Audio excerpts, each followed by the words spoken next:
ಓಂ ಶ್ರೀ ಗುರುಭ್ಯೋ ನಮಃ. ಗುರುಗಳ ಪಾದಾರವಿಂದಗಳಿಗೆ ವಂದಿಸುತ್ತಾ ಎಲ್ಲ ಆತ್ಮಜ್ಯೋತಿಗಳಿಗೂ ನನ್ನ ನಮನಗಳು. ಇವತ್ತಿನ ತರಗತಿಗೆ ಮೊದಲು ಒಂದು ಶ್ಲೋಕ. ಶ್ರೀಂಕಾರಾಸನ ಗರ್ಭಿತಾನಲಶಿಕಾಂ ಸೌಕ್ಲೀಂ ಕಲಾಬಿಭ್ರತೀಂ ಸೌವರ್ಣಾಂಬರಧಾರಿಣೀಂ ವರಸುಧಾದಾತಾ ತ್ರಿನೇತ್ರೋಜ್ವಲಾ ವಂದೇ ಪುಸ್ತಕಪಾಶಮಂಕುಶಧರಂ ಪ್ರಭೂಷಿತಾಂ ಉಜ್ವಲಾಂ ತಾಂ ಗೌರೀ ತ್ರಿಪುರ ಪರಾತ್ಪರಕಳಾಂ ಶ್ರೀಚಕ್ರ ಸಂಚಾರಿಣೀ ಶ್ರೀಚಕ್ರ ಸಂಚಾರಿಣೀ. ಓಂ ಶ್ರೀಮಾತ್ರೇ ನಮಃ.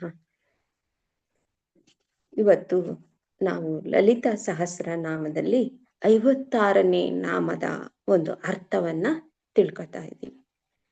ಈಗ ನಾವು ಈ ಧನುರ್ಮಾಸ ಅನ್ನೋ ಒಂದು ಒಳ್ಳೆಯ ಒಂದು ಮಹತ್ವವಾದಂತ ಒಂದು ತಿಂಗಳಲ್ಲಿ ನಾವು ಇದ್ದೀವಿ. ಈ ಧನುರ್ಮಾಸ ಅಂತ ಅಂದಾಗ ಮಾತೆಯನ್ನ ಒಂದು ಉಪಾಸನೆ ಮಾಡೋದಕ್ಕೆ ಒಂದು ಒಳ್ಳೆಯ ಒಂದು ಕಾಲ ಅಂತ ಹೇಳ್ತಾರೆ. ಯಾಕೆಂದ್ರೆ ವಿಷ್ಣುವಿನ ಮಾಯಾ ಸ್ವರೂಪಿಣಿ ಆದ್ರಿಂದ, ವಿಷ್ಣು ಸ್ವರೂಪಿಣಿ ಆದ್ರಿಂದ ಈ ಮಾತೆನ ನಾವು ಈ ಧನುರ್ಮಾಸದಲ್ಲಿ ಬ್ರಾಹ್ಮಿ ಕಾಲದಲ್ಲಿ ಆಕೆಯನ್ನ ಪೂಜೆ ಮಾಡಿದಾಗ ಒಂದು ಫಲ ಅನ್ನೋದು ನಮ್ಗೆ ದೊರೆಯುತ್ತೆ ಅಂತ ಹೇಳ್ತಾರೆ. ಆದ್ರಿಂದ ನಾವುಗಳೆಲ್ಲರೂ ಈ ಮಾಸದ ಒಂದು ಈ ಧನುರ್ಮಾಸದ ಪೂಜೆ ಏನಿದೆಯೋ ಅದನ್ನ ನಾವು ಬ್ರಾಹ್ಮಿ ಕಾಲದಲ್ಲಿ ಎದ್ದು ಆ ದೇವಿಯ ಒಂದು ಕೃಪೆಗೆ ಆಗೋಣ ಅಂತ ಹೇಳ್ತಾರೆ. ಧನುರ್ಮಾಸ ಅಂತಂದಾಗ ಪ್ರತಿ ತಿಂಗಳು ಸೂರ್ಯ ತನ್ನ ಒಂದು ಏನು ಚಲನೆ ಇದೆಯೋ ಅದನ್ನ ಪ್ರತಿಯೊಂದು ರಾಶಿಗೂ ಚಲಿಸ್ತಾ ಹೋಗ್ತಾನೆ. ಪ್ರತಿಯೊಂದು ರಾಶಿನಲ್ಲೂ ಒಂದೊಂದು ತಿಂಗಳು ಒಂದೊಂದು ರಾಶಿಗೆ ಚಲನ ಮಾಡ್ತಾ ಹೋಗ್ತಾನೆ. ಈ ತಿಂಗಳು ಅವನು ಧನು ರಾಶಿಯಲ್ಲಿ ಚಲನೆ ಮಾಡಿರೋದ್ರಿಂದ ಇದನ್ನ ಧನುರ್ಮಾಸ ಅಂತ ಕರಿತೀವಿ. ಇದು ವಿಷ್ಣುವಿಗೆ ಒಂದು ಪ್ರಿಯವಾದಂತ ಒಂದು ಮಾಸ ಅಂತ ಹೇಳ್ತಾರೆ. ಆ ಮಾತೆ ವಿಷ್ಣು ಮಾಯಾ ಸ್ವರೂಪಿಣಿ ಆಗಿರೋದ್ರಿಂದ ಆ ಮಾತೆನ್ನ ನಾವು ಈ ಮಾಸದಲ್ಲಿ ಭಕ್ತಿಯಿಂದ ಶ್ರದ್ಧೆಯಿಂದ ಪೂಜೆ ಮಾಡ್ತಾ ಅವಳ ಒಂದು ಕೃಪೆಗೆ ಪಾತ್ರರಾಗೋಣ ಅಂತ ಹೇಳ್ತಾ ಈ ದಿನದ ಒಂದು ಕ್ಲಾಸನ್ನ ಪ್ರಾರಂಭ ಮಾಡ್ತೀನಿ. ನಾವೀಗ 56ನೇ ನಾಮವನ್ನ ತಿಳ್ಕೊತಾ ಇದ್ದೀವಿ. 56ನೇ ನಾಮದಲ್ಲಿ ಮಹಾತಂತ್ರ, ಮಹಾಯಂತ್ರ, ಮಹಾಮಂತ್ರ, ಮಹಾಯಂತ್ರ, ಮಹಾಸನ ಅಂತ ಅಂದ್ಬಿಟ್ಟಿದೆ. ಮಹಾತಂತ್ರ ಅಂತ ಅಂದ್ರೆ ಏನಪ್ಪ ಅಂದಾಗ ಒಂದು ನಿರ್ದಿಷ್ಟವಾದ ದೇವತೆಗೆ ಸಂಬಂಧಪಟ್ಟ ಬೀಜಾಕ್ಷರವನ್ನ, ಆ ಬೀಜಾಕ್ಷರದ ಮಂತ್ರವನ್ನ ಸಮನ್ವಯ ಮಾಡಿಕೊಂಡು ಸ್ತೋತ್ರದ ಮೂಲಕ, ಪೂಜೆ ಮೂಲಕ, ಆಚರಣೆಗಳ ಮೂಲಕ ಅದನ್ನ ನಾವು ಕಾರ್ಯಾಚರಣೆ ಮಾಡುವಂತ ವಿಧಾನವನ್ನ ನಾವೇನಂತ ಕರಿತೀವಿ? ತಂತ್ರ ಅಂತ ಕರಿತೀವಿ. ಅಂದ್ರೆ ಆ ದೇವತೆಯ ನಿರ್ದಿಷ್ಟವಾದ ಯಾವುದೇ ಒಂದು ದೇವತೆಗಿರುವಂತ ಒಂದು ಬೀಜಾಕ್ಷರದ ಮಂತ್ರವನ್ನ ಅದಕ್ಕೆ ಸಮನ್ವಯ ಮಾಡ್ಕೊಂಡು ನಾವು ಅದನ್ನ ಪಠನೆ ಮಾಡ್ತಾ ಹೋಗುವಂತ ಒಂದು ಕಾರ್ಯವನ್ನ ನಾವೇನಂತ ಕರಿತೀವಿ? ಅದನ್ನ ತಂತ್ರ ಅಂತ ಅಂದ್ಬಿಟ್ಟು ಕರಿತೀವಿ. ಈ ಎಲ್ಲ ತಂತ್ರಗಳಿಗಿಂತ ಶ್ರೇಷ್ಠವಾದ್ದು ಮತ್ತು ದೊಡ್ಡದಾದ್ದು ಅಂತಂದ್ರೆ ಈ ಶ್ರೀವಿದ್ಯಾ ತಂತ್ರ ಅಂತ ಹೇಳ್ತಾರೆ. ಯಾಕೆ ಇದಕ್ಕೆ ಅಷ್ಟೊಂದು ದೊಡ್ಡ ತಂತ್ರ, ಅಷ್ಟೊಂದು ದೊಡ್ಡದು ಅಂತ ಯಾಕೆ ಹೇಳ್ತಾ ಇದ್ದಾರಪ್ಪ ಅಂತಂದ್ರೆ, ಇದು ಎಲ್ಲ ವಿಧವಾದಂತ ಮಂತ್ರಗಳಿಗೆ ಮತ್ತು ಎಲ್ಲ ವಿಧವಾದ ಬೀಜಾಕ್ಷರಿಗಳಿಗೆ ಮತ್ತು ಎಲ್ಲ ವಿಧವಾದ ದೇವತೆಗಳಿಗೆ ಮೂಲವಾದಂಥದ್ದು. ಈ ಶ್ರೀವಿದ್ಯಾ ತಂತ್ರ ಏನಿದೆಯೋ ಇದು ಎಲ್ಲದಕ್ಕೂ ಮೂಲವಾದಂಥದ್ದಾಗಿರೋದ್ರಿಂದ ಇದನ್ನ ಶ್ರೇಷ್ಠವಾದದ್ದು ಮತ್ತು ಇದು ಮಹಾ ದೊಡ್ಡದಾದದ್ದು ಅಂತ ಅಂದ್ಬಿಟ್ಟು ಹೇಳ್ತಾರೆ. ಇಂತಹ ಒಂದು ತಂತ್ರ ಏನಿದೆ, ಈ ತಂತ್ರೋಪಾಸನೆ ಏನಿದೆ, ಬರೀ ಇದು ಇಹಕ್ಕೆ ಅಲ್ಲ, ಆ ಪರಕ್ಕೂ ಕೂಡ ಒಂದು ಹೇತುವಾದಂಥದ್ದು. ಅಂದ್ರೆ ಈ ಮುಕ್ತಿಗೂ ಮತ್ತೆ ಯುಕ್ತಿಗೂ ಹೇತುವಾದಂಥದ್ದು ಈ ತಂತ್ರ ಅನ್ನೋದು ಆಗಿದೆ. ಈ ತಂತ್ರ ಅನ್ನೋದು ಏನಾಗಿದ್ಯಪ್ಪ ಅಂತಂದ್ರೆ ಇದು ಚತುಷ್ಪಷ್ಟಿಯಿಂದ ಕೂಡಿದೆಯಂತೆ. ಅದಕ್ಕೋಸ್ಕರ ಈ ಸೌಂದರ್ಯ ಲಹರಿಯಲ್ಲಿ ಶಂಕರಾಚಾರ್ಯರು ಏನ್ ಹೇಳ್ತಾ ಇದ್ದಾರಪ್ಪ ಅಂತಂದ್ರೆ, ಚತುಷ್ಪಷ್ಟಿ ತಂತ್ರ ಈ ಸಕಲಮತಿ ಸಂದಾಯ ಭುವನಃ ಅಂತ ಅಂದ್ಬಿಟ್ಟು ಈ ತಂತ್ರದ ಬಗ್ಗೆ ಹೇಳ್ತಾ ಇದ್ದಾರೆ. ಅಂದರೆ ಈ ತಂತ್ರ ಅನ್ನೋದು 64 ತಂತ್ರಗಳ ಮೂಲಕ ಆ ದೇವಿಯನ್ನ ನಾವು ಹೋಲಿಸ್ಕೋಬಹುದು ಅಂತ ಅಂದ್ಬಿಟ್ಟು ಹೇಳ್ತಾರೆ. ಅಷ್ಟು 64 ತಂತ್ರಗಳಿಂದ ನಾವು ಆ ಮಾತನ್ನ ಉಪಾಸನೆ ಮಾಡಿದಾಗ ಆ ದೇವಿ ನಮ್ಗೆ ಒಲಿತಾಳೆ ಅನ್ನೋ ಒಂದು ವಿಚಾರವನ್ನ ಶಂಕರಾಚಾರ್ಯರು ಹೇಳ್ತಾರೆ. ಅದಕ್ಕೆ 64 ತಂತ್ರಗಳಿದೆಯಂತೆ ಇಲ್ಲಿ. ಅದರಲ್ಲಿ ಕೆಲವು ಚಾಲಿಕಾಷ್ಟಕ ತಂತ್ರ, ಯೋಗಿನಿ ಶರಬರ ತಂತ್ರ, ಮಹಾಮಾಯ ಶಂಕರ ತಂತ್ರ, ಇಂಥ ತಂತ್ರಗಳು ಎಲ್ಲ ಸೇರಿ 64 ತಂತ್ರಗಳು. ಆ 64 ತಂತ್ರಗಳನ್ನ ನಾವು ಉಪಾಸನೆ ಮಾಡಿದಾಗ ಆ ಮಾತನ್ನ ನಾವು ಒಲಿಸ್ಕೋಬಹುದು, ಆ ಮಾತನ್ನ ನಾವು ಹೊಂದಬಹುದು ಅಂತ ಅಂದ್ಬಿಟ್ಟು ಶಂಕರಾಚಾರ್ಯರು ಸೌಂದರ್ಯ ಲಹರಿ ಒಳಗೆ ಹೇಳಿದ್ದಾರೆ. ಈ ಮಾತನ್ನ ನಾವು ಹೋಲಿಸ್ಕೋಬೇಕು, ಆ ಮಾತೆಯ ಒಂದು ಕೃಪೆಗೆ ನಾವು ಪಾತ್ರರಾಗ್ಬೇಕು ಅಂತಂದಾಗ ಆ ಮಾತೆ ಯಾರು ಅನ್ನೋದನ್ನ ನಾವು ತಿಳ್ಕೋಬೇಕು, ಆ ಪರಮಾತ್ಮನ ಒಂದು ಇದನ್ನ ನಾವು ತಿಳಿಬೇಕು ಅಂದಾಗ ಏನ್ ಮಾಡ್ತಾರೆ, ನಾವು ಆ ಉಪಾಸನೆಗೆ ತೊಡಗ್ತೀವಿ. ಹೇಗೆ ತೊಡಗ್ತೀವಿ ಅಂದ್ರೆ ಸಾಧನೆಯ ಮೂಲಕ ನಾವು ಆ ಮಾತನ್ನ ಅರಿಬೇಕು ಅಂತ ಹೊರಟಾಗ ಶ್ರೀಚಕ್ರದ ಉಪಾಸನೆ ಮತ್ತು ಈ ಪಂಚದಶಿಯ ಉಪಾಸನೆ ಇವುಗಳನ್ನ ಮಾಡುವುದರ ಮೂಲಕ, ಸಾಧನೆ ಮೂಲಕ ಆ ಮಾತನ್ನ ಹೊಂದಬೇಕು, ಆ ಮಾತನ್ನ ತಿಳ್ಕೋಬೇಕು. ಆಕೆ ಈ ಜಗತ್ತನ್ನ ಹೇಗ್ ಸೃಷ್ಟಿ ಮಾಡಿದಾಳೆ, ಈ ಶರೀರದಲ್ಲಿ ಆ ಮಾತೆ ಹೇಗಿದ್ದಾಳೆ ಅಂತ ನಾವು ತಿಳಿಬೇಕು ಅಂತ ಹೊರಟಾಗ ನಾವು ಅದಕ್ಕೆ ಮಾರ್ಗ ಅಂದ್ರೆ ಶ್ರೀಚಕ್ರದ ಉಪಾಸನೆ ಮತ್ತು ಈ ಪಂಚದಶಿ ಮಂತ್ರದ ಉಪಾಸನೆ, ಇವುಗಳ ಮೂಲಕ ಹೋದಾಗ ನಾವು ಅದನ್ನ ಅರಿತೀವಿ ಅಂತ ಹೇಳ್ತಾರೆ. ಆದ್ರೆ ಈ ಸಾಮಾನ್ಯ ಜನಗಳೇನಿದ್ದಾರೆ ಆ ರೀತಿಯ ಒಂದು ಸಾಧನೆಯನ್ನ ಮಾಡಕ್ಕಾಗದೇ ಇರ್ತಕ್ಕಂಥ ಜನಗಳು ಕೂಡ ಆ ಮಾತನ್ನ ಹೊಂದಬಹುದು ಅಂತ ಹೇಳ್ತಾರೆ. ಅದು ಯಾವ ಪ್ರಕಾರ ಸುಲಭವಾದ ರೀತಿಯಲ್ಲಿ ಆ ಮಾತನ್ನ ಹೊಂದಬಹುದು ಅನ್ನೋ ಒಂದು ಮಾರ್ಗ ಕೂಡ ಸೂಚಿಸಿದ್ದಾರೆ. ಅದು ಏನಪ್ಪಾ ಅಂತಂದಾಗ, ಈಗ ನಾವೆಲ್ಲರೂ ಲಲಿತಾ ಸಹಸ್ರನಾಮದ ಪಠಣೆನ ಮಾಡ್ತಾ ಹೋಗ್ತಾ ಇದ್ದೀವಿ. ಆ ಲಲಿತಾ ಸಹಸ್ರನಾಮದ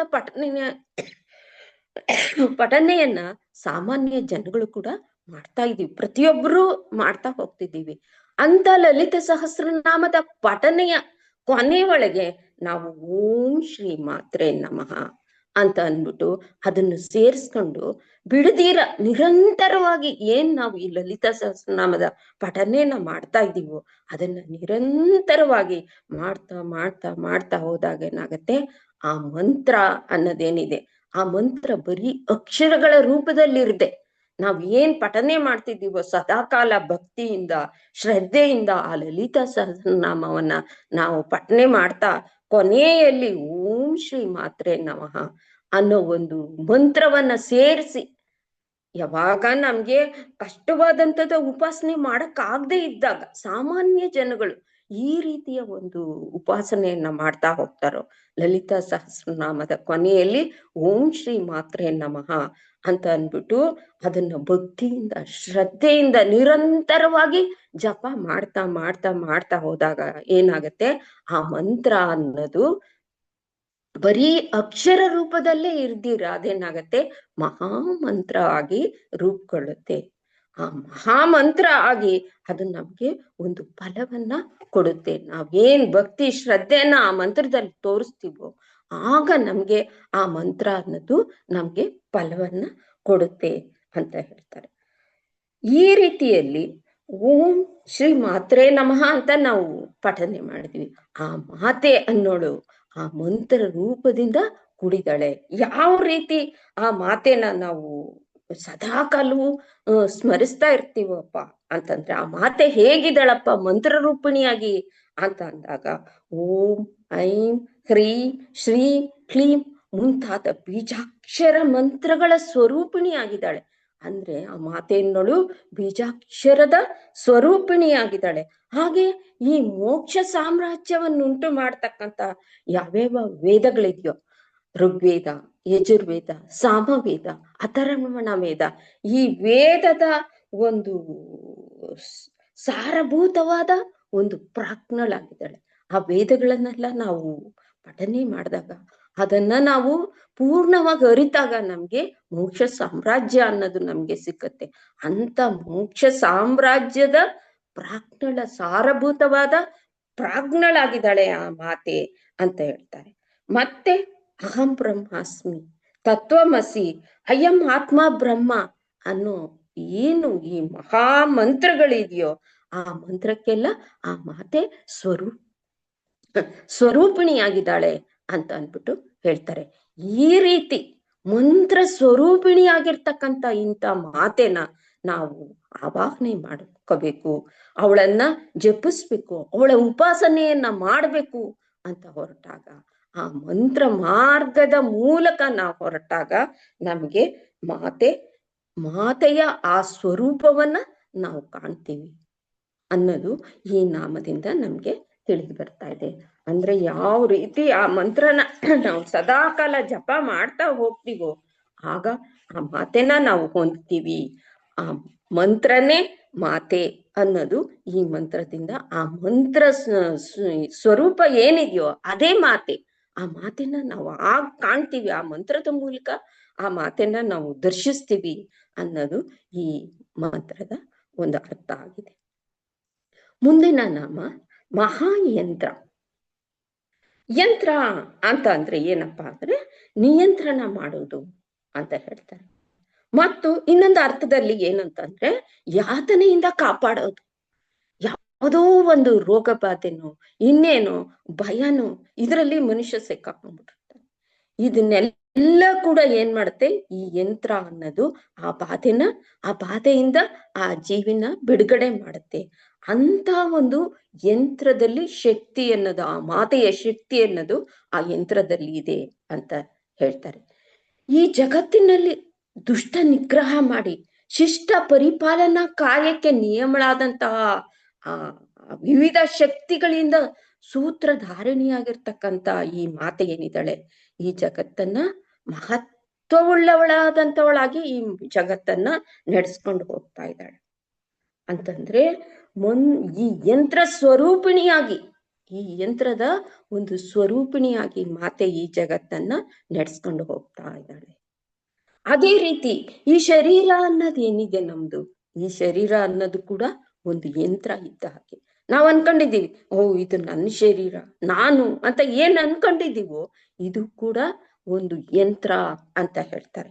ಈ ಯಂತ್ರವನ್ನ, ಆ ಯಂತ್ರದಲ್ಲಿ ಯಂತ್ರ ಸ್ವರೂಪಳಾಗಿ, ಯಂತ್ರ ಚೈತನ್ಯ ರೂಪಳಾದ ಮಾತೆ ನಮ್ಮಲ್ಲಿದ್ದಾಳೆ ಅಂತ ನಮ್ಗೆ ಹೇಗ್ ಗೊತ್ತಾಯ್ತೋ, ಆ ಚೈತನ್ಯ ಅನ್ನೋದಿಲ್ದೆ ಹೋದ್ರೆ ನಾವಿಲ್ಲ. ಆ ಚೈತನ್ಯನೇ ಆ ಮಾತೆ. ಆ ಮಾತೆ ಆ ಚೈತನ್ಯ ರೂಪಳಾಗಿ ಯಂತ್ರದ ರೀತಿಯಲ್ಲಿ ಈ ಶರೀರವನ್ನ ನಡೆಸ್ಕೊಂಡು ಹೋಗ್ತಾ ಇದ್ದಾಳೆ. ಅಂತಂದ್ರೆ ನಾವು ಏನೋ ತಿಂತೀವಿ, ಆ ತಿಂದಂತ ಒಂದು ಆಹಾರ ಏನಿದೆ ಅದು ಜೀರ್ಣ ಆಗ್ಬೇಕಾರೆ, ಒಳಗಡೆ ಅದು ಜೀರ್ಣ ಆಗ್ಬೇಕಾರೆ ಅದ್ ನಾವ್ ತಿಂತೀವಿ ಅಷ್ಟೇ, ಅದನ್ನ ಜೀರ್ಣ ಮಾಡ್ಕೊಳ್ಳೋ ಶಕ್ತಿ ನಮ್ಗಿಲ್ಲ. ಆ ಜೀರ್ಣ ಮಾಡೋ ಅಂತ ಶಕ್ತಿ ಯಾರಿಗಿದೆ? ಆ ಯಂತ್ರ ರೂಪದಲ್ಲಿರ್ತಕ್ಕಂಥ ಆ ಮಾತೆಗಿದೆ. ಆ ಮಾತೆ ಏನ್ ಮಾಡ್ತಾಳೆ, ನಾವು ತಿಂದಂತ ಒಂದು ಆಹಾರ ಏನಿದೆ ಅದನ್ನ ಜೀರ್ಣ ಮಾಡಿ ಒಂದು ಶರೀರಕ್ಕೆ ಒಂದು ಚೈತನ್ಯವನ್ನ, ಒಂದು ಪುಷ್ಟಿಯನ್ನ, ಒಂದು ಬಲವನ್ನ, ಒಂದು ಶಕ್ತಿಯನ್ನ ರಕ್ತದ ಮೂಲಕ, ಅಂತಂದ್ರೆ ನಾವು ತಿಂದಿರ್ತಕ್ಕಂಥ ಒಂದು ಆಹಾರವನ್ನ ರಕ್ತದ ರೂಪದಲ್ಲಿ ಅವಳು ಒಳಗಡೆ ತಯಾರು ಮಾಡ್ತಾಳೆ. ಇವಾಗ ನಮ್ಗೆ ಯಾರಿಗಾರು ಏನೋ ಆಕ್ಸಿಡೆಂಟ್ ಆಯ್ತು, ರಕ್ತ ಬೇಕು ಅಂದಾಗ ಏನ್ ಮಾಡ್ತೀವಿ ನಾವು, ಅದನ್ನ ಬೇರೆ ಕಡೆಯಿಂದ ತರ್ತೀವಿ ಅಂತಂದ್ರೆ ಅದನ್ನೆಲ್ಲೂ ತಯಾರು ಮಾಡಕ್ ಆಗಲ್ಲ. ಆ ರಕ್ತ ಅನ್ನೋದು ಮನುಷ್ಯನಿಂದಲೇ ಪಡಿಬೇಕು. ಅವನ ಗ್ರೂಪಲ್ಲಿ ಆ ವ್ಯಕ್ತಿಯ ಗ್ರೂಪಿನ ರಕ್ತವನ್ನ ತಗೊಂಡ್ಬಂದು ಆ ವ್ಯಕ್ತಿಯನ್ನ ನಾವು ಬದುಕಿಸ್ಕೊಳ್ತೀವಿ. ಅಂದ್ರೆ ಆ ರಕ್ತವನ್ನ ಸೃಷ್ಟಿ ಮಾಡೋ ಅಂತವಳು ಯಾರು? ಆ ಮಾತೆ. ನಾವು ತಿಂದಂತ ಆಹಾರದಿಂದ ನಮ್ಮ ಶರೀರದಲ್ಲಿ ಆ ರಕ್ತವನ್ನ ಸೃಷ್ಟಿ ಮಾಡಿ ಈ ಜೀವಿಗೆ ಒಂದು ಚೈತನ್ಯವನ್ನ ತುಂಬುತ್ತಾಳೆ. ಇಂಥ ರೀತಿ ಒಳಗೆ ಆ ಮಾತೆ ನಮ್ಮ ಶರೀರದಲ್ಲಿ ಆಸನ ರೂಪಳಾಗಿ ಕೂತ್ಕೊಂಡು ಆ ಶರೀರವನ್ನ, ಈ ಚೈತನ್ಯ ರೂಪಳಾಗಿ ನಮ್ಮ ಶರೀರವನ್ನ ನಡೆಸ್ತಾ ಇದ್ದಾಳೆ. ಅದೇ ರೀತಿ ನಾವು ಹೊರಗಡೆ ಆ ಮಾತೆನ್ನ ಪೂಜೆ ಮಾಡ್ಬೇಕು ಅಂದಾಗ ನಾವ್ ಯಾವ ರೀತಿ ಪೂಜೆ ಮಾಡ್ತೀವಿ? ಶ್ರೀಚಕ್ರ ಸಿಂಹಾಸನೇಶ್ವರಿ ಅಂತ ಅಂದ್ಬಿಟ್ಟು, ಆ ಶ್ರೀಚಕ್ರದಲ್ಲಿ ಮಾತೆ ಸಿಂಹಾಸನ ರೂಢಳಾಗಿದ್ದಾಳೆ ಅಂತ ಅಂದ್ಬಿಟ್ಟು ಬಾಹ್ಯದಲ್ಲಿ ನಾವು ಆಕೆನ ಪೂಜೆ ಮಾಡ್ತೀವಿ. ಬಾಹ್ಯದಲ್ಲಿ ಶ್ರೀಚಕ್ರವನ್ನ ಆ ಮಾತೆ ಇದ್ದಾಳೆ ಅನ್ನೋ ರೂಪದಿಂದ, ಒಂದು ಜ್ಞಾನದಿಂದ ಆ ಮಾತೆನ್ನ ನಾವು ಪೂಜೆ ಮಾಡ್ತಾ ಹೋಗ್ತೀವಿ. ಅಂತಂದ್ರೆ ಬಾಹ್ಯದಲ್ಲಿ ಇಂಥ ಶ್ರೀಚಕ್ರದ ಪೂಜೆಯನ್ನ ನಾವು ಮಾಡ್ತೀವಿ ಅಂತ ಅಂದಾಗ ಅದ್ ಹೇಗಿರ್ಬೇಕಪ್ಪ? ಆ ಸಾಧಕ ಆ ಪೂಜೆನ ನಡೆಸ್ಬೇಕಾರೆ ಅವನು ಯಾವ ರೀತಿ ಇರ್ಬೇಕಪ್ಪ ಅಂದ್ರೆ, ಅವನು ಒಂದು ನಿಯಮ ಬದ್ಧತೆಯಿಂದ ಕೂಡಿರ್ಬೇಕು. ಶಾಸ್ತ್ರ ಏನ್ ಹೇಳಿರುತ್ತೋ ಅದ್ರ ಪ್ರಕಾರವಾಗಿ ಆ ಪೂಜೆನ ಮಾಡ್ಬೇಕಾಗತ್ತೆ. ಮತ್ತು ಗುರುಗಳ ಮಾರ್ಗದರ್ಶನವನ್ನು ಕೂಡ ಆ ಪೂಜೆ ಮಾಡ್ಬೇಕಾರೆ ಅವನ್ ತಗೋಬೇಕಾಗತ್ತೆ. ಯಾವ ಸಾಧಕ ಇಂಥ ಒಂದು ನಿಯಮಬದ್ಧವಾದಂತ ಶಾಸ್ತ್ರಕ್ಕೆ ಸಂಬಂಧಪಟ್ಟಂತ ಇಂಥ ಪೂಜೆಯನ್ನ ನಡೆಸ್ಕೊಂಡು ಹೋಗ್ತಾ ಹೋಗ್ತಾ ಹೋಗ್ತಾ ಆ ಸಾಧನೆಯಲ್ಲಿ ಫಲಿತವನ್ನ ಹೊಂದುತ್ತಾನೋ, ಆ ಸಾಧನೆಯಲ್ಲಿ ಫಲವನ್ನ ಪಡಿತಾನೋ, ಅವನೇನ್ ಮಾಡ್ತಾನೆ, ಈ ಶರೀರದಲ್ಲೂ ಕೂಡ ಆ ಶ್ರೀಚಕ್ರ ಇದೆ, ಈ ಮನುಷ್ಯನ ಜೀವನ ಏನಿದೆ, ಈ ಜೀವ ಅನ್ನೋದು ಇದ್ರಲ್ಲಿ ಕೂಡ ಶ್ರೀಚಕ್ರ ಇದೆ ಅಂತ ಅಂದ್ಬಿಟ್ಟು ಸುಲಭವಾಗಿ ಗುರುತಿಸೋದಕ್ಕೆ ಅವನಿಗೆ ಸಾಧ್ಯ ಆಗತ್ತೆ. ಇವಾಗ ಅವನ್ ಬಾಹ್ಯದಲ್ಲಿ ನಿಯಮಬದ್ಧವಾದಂತ ಒಂದು ಪೂಜೆಯನ್ನ ಅವನ್ ಮಾಡಿ ಅದರಲ್ಲಿ ಅವನ್ ಜ್ಞಾನವನ್ನ ಹೊಂದಿದಾಗ ಏನಾಗತ್ತೆ, ಈ ಶರೀರದಲ್ಲಿರ್ತಕ್ಕಂಥ ಒಂದು ಶ್ರೀಚಕ್ರವನ್ನು ಕೂಡ ಅವನು ಗುರುತಿಸೋದಕ್ಕೆ ಸಾಧ್ಯ ಆಗತ್ತೆ. ಅಂದಾಗ ಈ ಪ್ರತಿಯೊಬ್ಬ ಜೀವಿಯಲ್ಲೂ ಪ್ರತಿಯೊಬ್ಬ ಶರೀರದಲ್ಲೂ ಆ ಶ್ರೀಚಕ್ರ ಅನ್ನೋದು ಇದೆ ಅಂತ ಅಂದ್ಬಿಟ್ಟು ಆ ಶಾಸ್ತ್ರ ಅರ್ಥೈಸ್ತಾ ಇದೆ. ಯಾವ ರೀತಿ ಈ ಶರೀರದಲ್ಲಿ ಶ್ರೀಚಕ್ರ ಇದೆ ಅಂತ ನಮ್ಗೆ ಗೊತ್ತಾಗತ್ತೆ ಅಂತಂದ್ರೆ, ಇದು ಯುಕ್ತವಾಗಿದೆ, ಈ ಶ್ರೀಚಕ್ರ ಅನ್ನೋದು ಈ ಶರೀರದಲ್ಲಿ ಹೇಗೆ ಯುಕ್ತವಾಗಿದೆ, ಹೇಗಿದೆ ಅಂತ ನಮ್ಗೆ ಆ ಪ್ರತೀಕವನ್ನ ಹೇಳುವಾಗ ನಮ್ಗೆ ಏನ್ ತಿಳ್ಕತ್ತೀವಿ ಅಂದ್ರೆ, ಪಂಚಭೂತಗಳು, ಪಂಚ ತನ್ಮಾತ್ರಗಳು, ಪಂಚೇಂದ್ರಿಯಗಳು, ಪಂಚ ಪ್ರಾಣಗಳು ಇವೆಲ್ಲ ಈ ಶರೀರದಲ್ಲಿ ಇದೆ. ಅದರ ಪ್ರತೀಕ ಯಾವುದು? ನಮ್ಮಲ್ಲಿ ಆ ಚಕ್ರಗಳು, ಶ್ರೀಚಕ್ರ ಅನ್ನೋದು ಈ ಶರೀರದಲ್ಲಿ ಇದೆ ಅನ್ನೋ ಒಂದು ಪ್ರತೀಕಕ್ಕೆ ನಾವು ಇದನ್ನೆಲ್ಲ ನೋಡ್ತೀವಿ. ಯಾವುದು? ಈ ಪಂಚಭೂತಗಳೇನಿದೆ, ಪಂಚ ತನ್ಮಾತ್ರಗಳೇನಿದೆ, ಪಂಚ ಕರ್ಮೇಂದ್ರಿಯಗಳೇನಿದೆ, ಪಂಚ ಪ್ರಾಣಗಳೇನಿದೆ, ಇವನ್ನೆಲ್ಲ ಈ ಶರೀರದಲ್ಲಿದೆ ಅಂತ ನಾವು ಕಾಣ್ತೀವಿ. ಅಂದ್ರೆ ಇದೆಲ್ಲ ಯಾವುದು? ಪ್ರಕೃತಿ ಸ್ವರೂಪಗಳು. ಪ್ರಕೃತಿ ಸ್ವರೂಪ ಅನ್ನೋದು ನಮಗ್ ಗೊತ್ತಿದೆ. ಆದ್ರೆ ಇದೇ ಆ ಮಾತೆ ಏನ್ ಈ ಪ್ರಕೃತಿ ಸ್ವರೂಪ ಅಂತ ಇದೆಯೋ ಅದೇ ಆ ಮಾತೆನೇ ನಮ್ಮ ಶರೀರದಲ್ಲಿ ಮಾತೆಯ ಸ್ವರೂಪವಾಗಿ ಇವೆಲ್ಲ ಇವೆ ಅಂತ ಅಂದ್ಬಿಟ್ಟು ನಮಗೆ ಗೊತ್ತಾಗತ್ತೆ. ಅದೇ ರೀತಿ ಈ ಶರೀರದಲ್ಲಿ ಯಾವ ರೀತಿ ನಾವು ಈ ಚಕ್ರನ ಗುರುತಿಸಿದ್ವಿ? ಪಂಚ ತನ್ಮಾತ್ರಗಳು, ಪಂಚೇಂದ್ರಿಯಗಳು, ಪಂಚ ಕರ್ಮೇಂದ್ರಿಯಗಳು, ಪಂಚಭೂತಗಳು ಇವೆಲ್ಲ ಇದೆ ಅಂತ ನಾವ್ ಯಾವ ರೀತಿ ಗುರುತಿಸಿದ್ವೋ ಅದೇ ರೀತಿ ಈ ಬ್ರಹ್ಮಾಂಡದಲ್ಲಿ, ಈ ಬಾಹ್ಯದಲ್ಲಿ ಆ ಶ್ರೀಚಕ್ರವನ್ನ ನಾವು ಯಾವ ರೀತಿ ಗುರುತಿಸ್ತೀವಪ್ಪ ಅಂದ್ರೆ, ತ್ರಿಕೋಣ ಮತ್ತು ವೃತ್ತದ ಸಂಕೇತದ ಮುಖಾಂತರ ಆ ಅಮ್ಮನ ಸ್ವರೂಪ ಇದೆ ಅಂತ ಅಂದ್ಬಿಟ್ಟು ನಮಗ್ ಗೊತ್ತಾಗುತ್ತೆ. ಅದು ಯಾವ ರೀತಿ ಇರುತ್ತೆ? ಅವ್ಯಕ್ತ, ವ್ಯಕ್ತ, ಮಹತ್ ಮತ್ತು ಅಹಂ ಅನ್ನೋ ಅಂಶಗಳಿಂದ ಅದು ಕೂಡಿರುತ್ತಂತೆ. ಅದನ್ನೇ ಪುರುಷ ತತ್ವ ಅಥವಾ ಶಿವತತ್ವ ಅಂತ ಹೇಳ್ತಾರೆ. ಈ ಬಾಹ್ಯದಲ್ಲಿ ನಾವು ಏನು ಶ್ರೀಚಕ್ರವನ್ನ ಉಪಾಸನೆ ಮಾಡ್ತಾ ಇದ್ದೀವೋ ಅದನ್ನ ಈ ರೀತಿನ ಗುರುತಿಸಿ ಹೇಳ್ತಾರೆ. ಅದರಲ್ಲೂ ಶಿವತತ್ವದಿಂದ ಕೂಡಿದೆ, ಪುರುಷ ತತ್ವದಿಂದ ಕೂಡಿದೆ ಅಂತ ಅಂದ್ಬಿಟ್ಟು ಹೇಳ್ತಾರೆ. ಆದ್ರಿಂದ ಈ ಶಿವಶಕ್ತಿಯರ ಒಂದು ಸಂಯುಕ್ತ ಸ್ಥಿತಿ ಪ್ರತಿಯೊಬ್ಬರಲ್ಲೂ ಇದೆ, ಪ್ರತಿಯೊಬ್ಬ ಜೀವಿನಲ್ಲೂ ಇದೆ ಅಂತ ಅಂದ್ಬಿಟ್ಟು ನಮ್ಗೆ ಗೊತ್ತಾಗತ್ತೆ. ಆದರೆ ಅದು ನಮ್ಗೆ ಗೊತ್ತಿಲ್ಲ. ಯಾಕೆ? ಅಜ್ಞಾನದಿಂದ ಆ ಶಿವಶಕ್ತಿಯರು ಇಬ್ರು ನಮ್ಮಲ್ಲಿ ಇದ್ದಾರೆ ಅನ್ನೋದು ನಮ್ಗೆ ತಿಳುವಳಿಕೆಗೆ ಬರ್ತಾ ಇಲ್ಲ. ಯಾತಕ್ಕೆ? ಅಜ್ಞಾನದಿಂದ ನಮಗೆ ಗೊತ್ತಾಗ್ತಾ ಇಲ್ಲ. ಅದನ್ನ ನಾವು ತಿಳಿಬೇಕು. ಆ ಶಿವಶಕ್ತಿಯರು ನಮ್ಮಲ್ಲಿ ಇದ್ದಾರೆ. ಶ್ರೀಚಕ್ರದ ಒಂದು ಇದರಿಂದ ಮುಖಾಂತರ ನಾವು ಅದನ್ನ ತಿಳ್ಕೋಬೇಕಾಗತ್ತೆ. ಯಾವಾಗ ಈ ಯಂತ್ರೋಪಾಸನೆಯನ್ನ ನಾವು ಮಾಡಿದಾಗ, ಸಾಧನೆಯ ಮೂಲಕ ಈ ಯಂತ್ರೋಪಾಸನೆಯನ್ನು ನಾವು ಮಾಡಿದಾಗ ಆ ಶಿವಶಕ್ತಿಯರು ನಮ್ಮಲ್ಲೇ ಇದ್ದಾರೆ, ನಮ್ಮ ಶರೀರದಲ್ಲಿ ಇದ್ದಾರೆ ಅಂತ ಅಂದ್ಬಿಟ್ಟು ನಮ್ಗೆ ಗೊತ್ತಾಗತ್ತೆ. ಆದ್ರಿಂದ ಆ ಮಾತೇನೆ ನಮ್ಮ ರೂಪವಾಗಿ, ಈ ಶರೀರದ ರೂಪದಲ್ಲಿ ಅವಳು ಅಡಕವಾಗಿರೋದ್ರಿಂದ, ಶರೀರದಲ್ಲಿ ಅಡಕವಾಗಿರೋದ್ರಿಂದ ಆ ಮಾತನ್ನ ಸದಾ ಕಾಲ ಆ ಮಂತ್ರ ಮಾರ್ಗದಲ್ಲಿ ನಾವು ಹೊರಟಾಗ ಆಕೆಯ ಒಂದು ಸ್ವರೂಪವನ್ನ ಕಾಣ್ಬಹುದು, ಆಕೆನ ನಾವು ನೋಡ್ತೀವಿ ಅಂತ ಅಂದ್ಬಿಟ್ಟು ಆ ಈ ನಾಮದಿಂದ ನಮ್ಗೆ ಗೊತ್ತಾಗ್ತಾ ಇದೆ. ಆದ್ರಿಂದ ನಾವು ನಿರಂತರವಾಗಿ ಆ ಮಾತೆಯ ಸ್ಮರಣೆಯನ್ನ ಮಾಡ್ತಾ ಹೋಗ್ಬೇಕು. ಆ ಮಾಡ್ತಾ ಹೋಗೋ ಅಂತ ಒಂದು ಕೆಲಸವೇ ಯಂತ್ರ ಅಂತ ಹೇಳ್ತಾರೆ. ಮುಂದಿನ ನಾಮ ಮಹಾತಂತ್ರ. ಮಹಾಯಂತ್ರ ಆಯ್ತು. ಮಹಾಸನ ಅಂತ ಅಂದ್ಬಿಟ್ಟು ಮುಂದಿನ ನಾಮ ಮಹಾಸನ ಅಂತ ಅಂದ್ರೆ ಏನಪ್ಪಾ ಅಂತಂದ್ರೆ, ನಾನು ಆಗ್ಲಿಂದ ಹೇಳ್ದೆ, ಆ ಮಾತೆ ನಮ್ಮ ಶರೀರದಲ್ಲಿ ಶ್ರೀಚಕ್ರದ ರೂಪದಂತೆ, ಚಕ್ರದ ರೂಪದಂತೆ ನಮ್ಮ ಶರೀರದಲ್ಲಿ ನಿಂತು ಈ ಜೀವನ ನಡೆಸ್ತಾ ಇದ್ದಾಳೆ ಅಂತ ಅಂದ್ಬಿಟ್ಟು ಹೇಳ್ದೆ. ಈ ಶರೀರದಲ್ಲಿ, ಈ ಜೀವಿಯಲ್ಲಿ ಇರ್ತಕ್ಕಂಥ ಆ ಚಕ್ರವೇ ಅಮ್ಮ ಕುಳಿತಿರೋ ಮಹಾಸನ. ಈ ಮಹಾಸನದಲ್ಲಿ, ಈ ಶರೀರದಲ್ಲಿ ಅವಳು ಚಕ್ರ ರೀತಿಯಲ್ಲಿ ಕುಳಿತಿದ್ದಾಳೆ. ಅದಕ್ಕೆ ಈ ದೇವಿ ಮಹಾತ್ಮೆ ಒಳಗೆ ಏನ್ ಹೇಳ್ತಾರೆ ಅಂದ್ರೆ, 36 ಅಂಶಗಳ ತತ್ವಗಳನ್ನು ಒಳಗೊಂಡಿರುವಂತ ವಿಶೇಷವಾದ ಆಸನ ಈ ಶರೀರ. ಈ ಮಹಾಮಾತೆ ಕುಳಿತಿರೋಂತ ಒಂದು ಆಸನ ಏನಿದೆ ಈ ಶರೀರದಲ್ಲಿ, ಅದು 36 ಅಂಶಗಳ ತತ್ವಗಳನ್ನ ಒಳಗೊಂಡಿದೆ ಅಂತ ಅಂದ್ಬಿಟ್ಟು ಹೇಳ್ತಾರೆ. ಅದ್ ಯಾವ್ಯಾವ್ದಪ್ಪ ಅಂತಂದ್ರೆ, ಪ್ರಕೃತಿ, ಪಂಚೇಂದ್ರಿಯಗಳು, ಪಂಚ ತನ್ಮಾತ್ರೆಗಳು, ಪಂಚಭೂತಗಳು, ಪಂಚ ಕರ್ಮೇಂದ್ರಿಯಗಳು, ಪಂಚ ಜ್ಞಾನೇಂದ್ರಿಯಗಳು, ಅಂತಃಕರಣ ಮತ್ತು ಪಂಚಪ್ರಾಣ, ಜೀವ.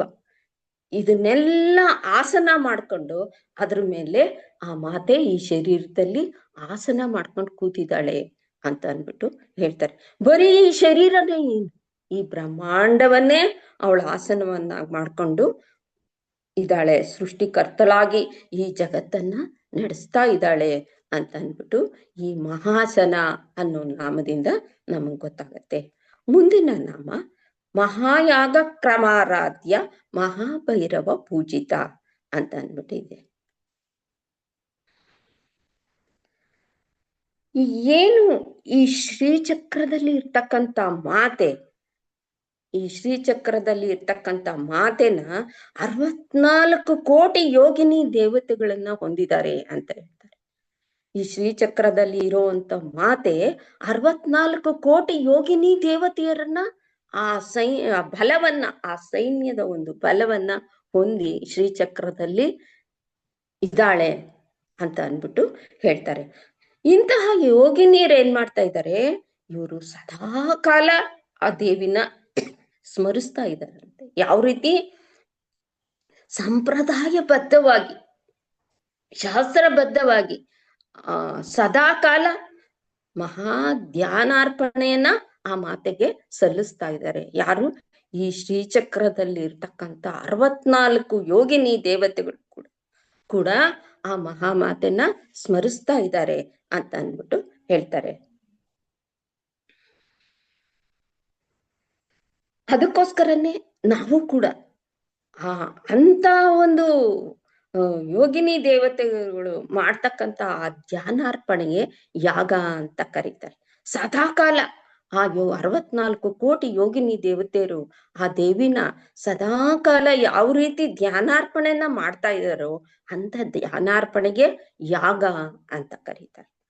ಅಂತ ಒಂದು ಯಾಗವನ್ನ ನಿಯಮಬದ್ಧವಾಗಿ ಮಾಡ್ತಾ ಹೋದ್ರೆ, ನಾವು ಕೂಡ ಈ ಜೀವನದಲ್ಲಿ ಮಾಡ್ತಾ ಹೋದ್ರೆ ಅದಕ್ಕೆ ತಕ್ಕನಾದಂತ ಒಂದು ಫಲವನ್ನ ನಾವು ಪಡಿತೀವಿ.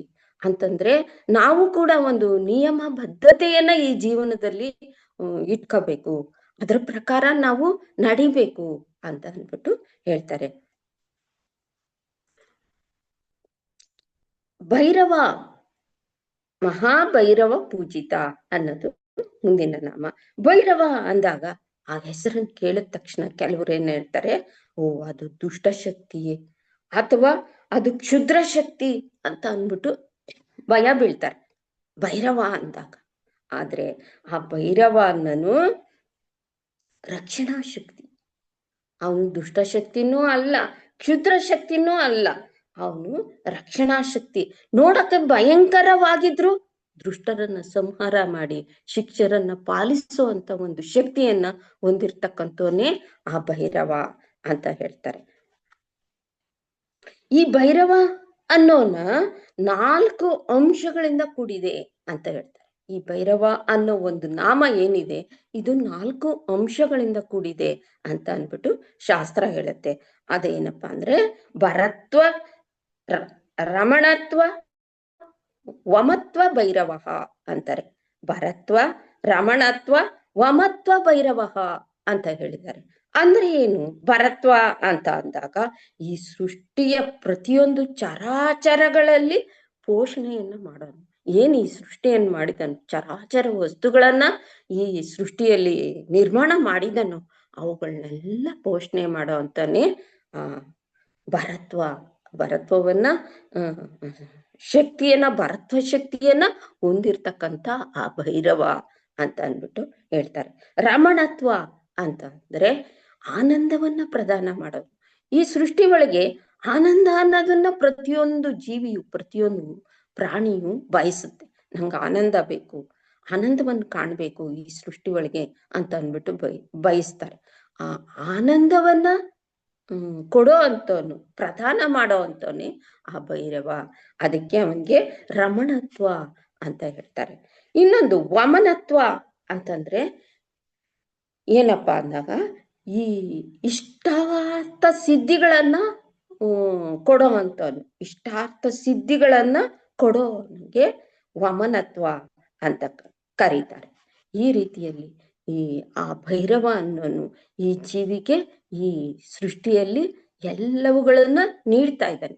ಆದ್ರೆ ನಾವು ಭೈರವ ಅಂದಾಗ ಯಾವುದೋ ಒಂದು ಕ್ಷುದ್ರ ಶಕ್ತಿ ಅನ್ನೋ ಒಂದು ಭಯದಲ್ಲಿ ನಾವು ಕೂಡ್ತೀವಿ. ಆದ್ರೆ ಅದೇ ರಕ್ಷಣಾ ಶಕ್ತಿಯನ್ನ ಹೊಂದಿರ್ತಕ್ಕಂಥವನು ಆ ಭೈರವ ಅಂತ ಹೇಳ್ತಾರೆ. ಆ ಭೈರವನನ್ನ ಅಷ್ಟ ನಾಮಗಳಿಂದ, ಅಷ್ಟ ಸ್ವರೂಪಗಳಿಂದ ಶಾಸ್ತ್ರ ಹೇಳುತ್ತೆ. ಆ ಭೈರವನ ರೂಪ ಅಷ್ಟ ರೂಪಗಳಿಂದ ಕೂಡಿದೆ ಅಂತ ಅಂದ್ಬಿಟ್ಟು ಶಾಸ್ತ್ರ ಹೇಳುತ್ತೆ. ಅದ್ ಯಾವ್ಯಾವ್ದು ಅಂತ ಸ್ವಲ್ಪ ನೋಡೋಣ.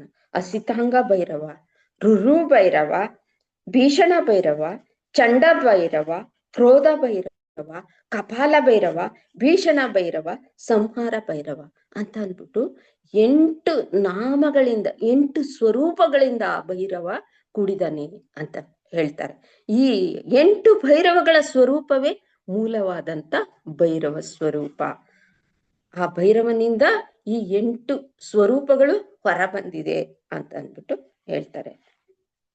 ಅಂತಹ ಮಹಾಭೈರವ, ಮಹಾಭೈರವ ಪೂಜಿತ ಅಂತ ಅಂದಾಗ ಅಂತಹ ಭೈರವನಿಂದ ಆ ಮಾತೆ ಪೂಜಿಸಲ್ಪಡ್ತಾ ಇದ್ದಾಳೆ ಅಂತ ಅಂದ್ಬಿಟ್ಟು ಈ ನಾಮದಿಂದ ನಮ್ಗೆ ತಿಳಿದು ಬರ್ತಾ ಇದೆ.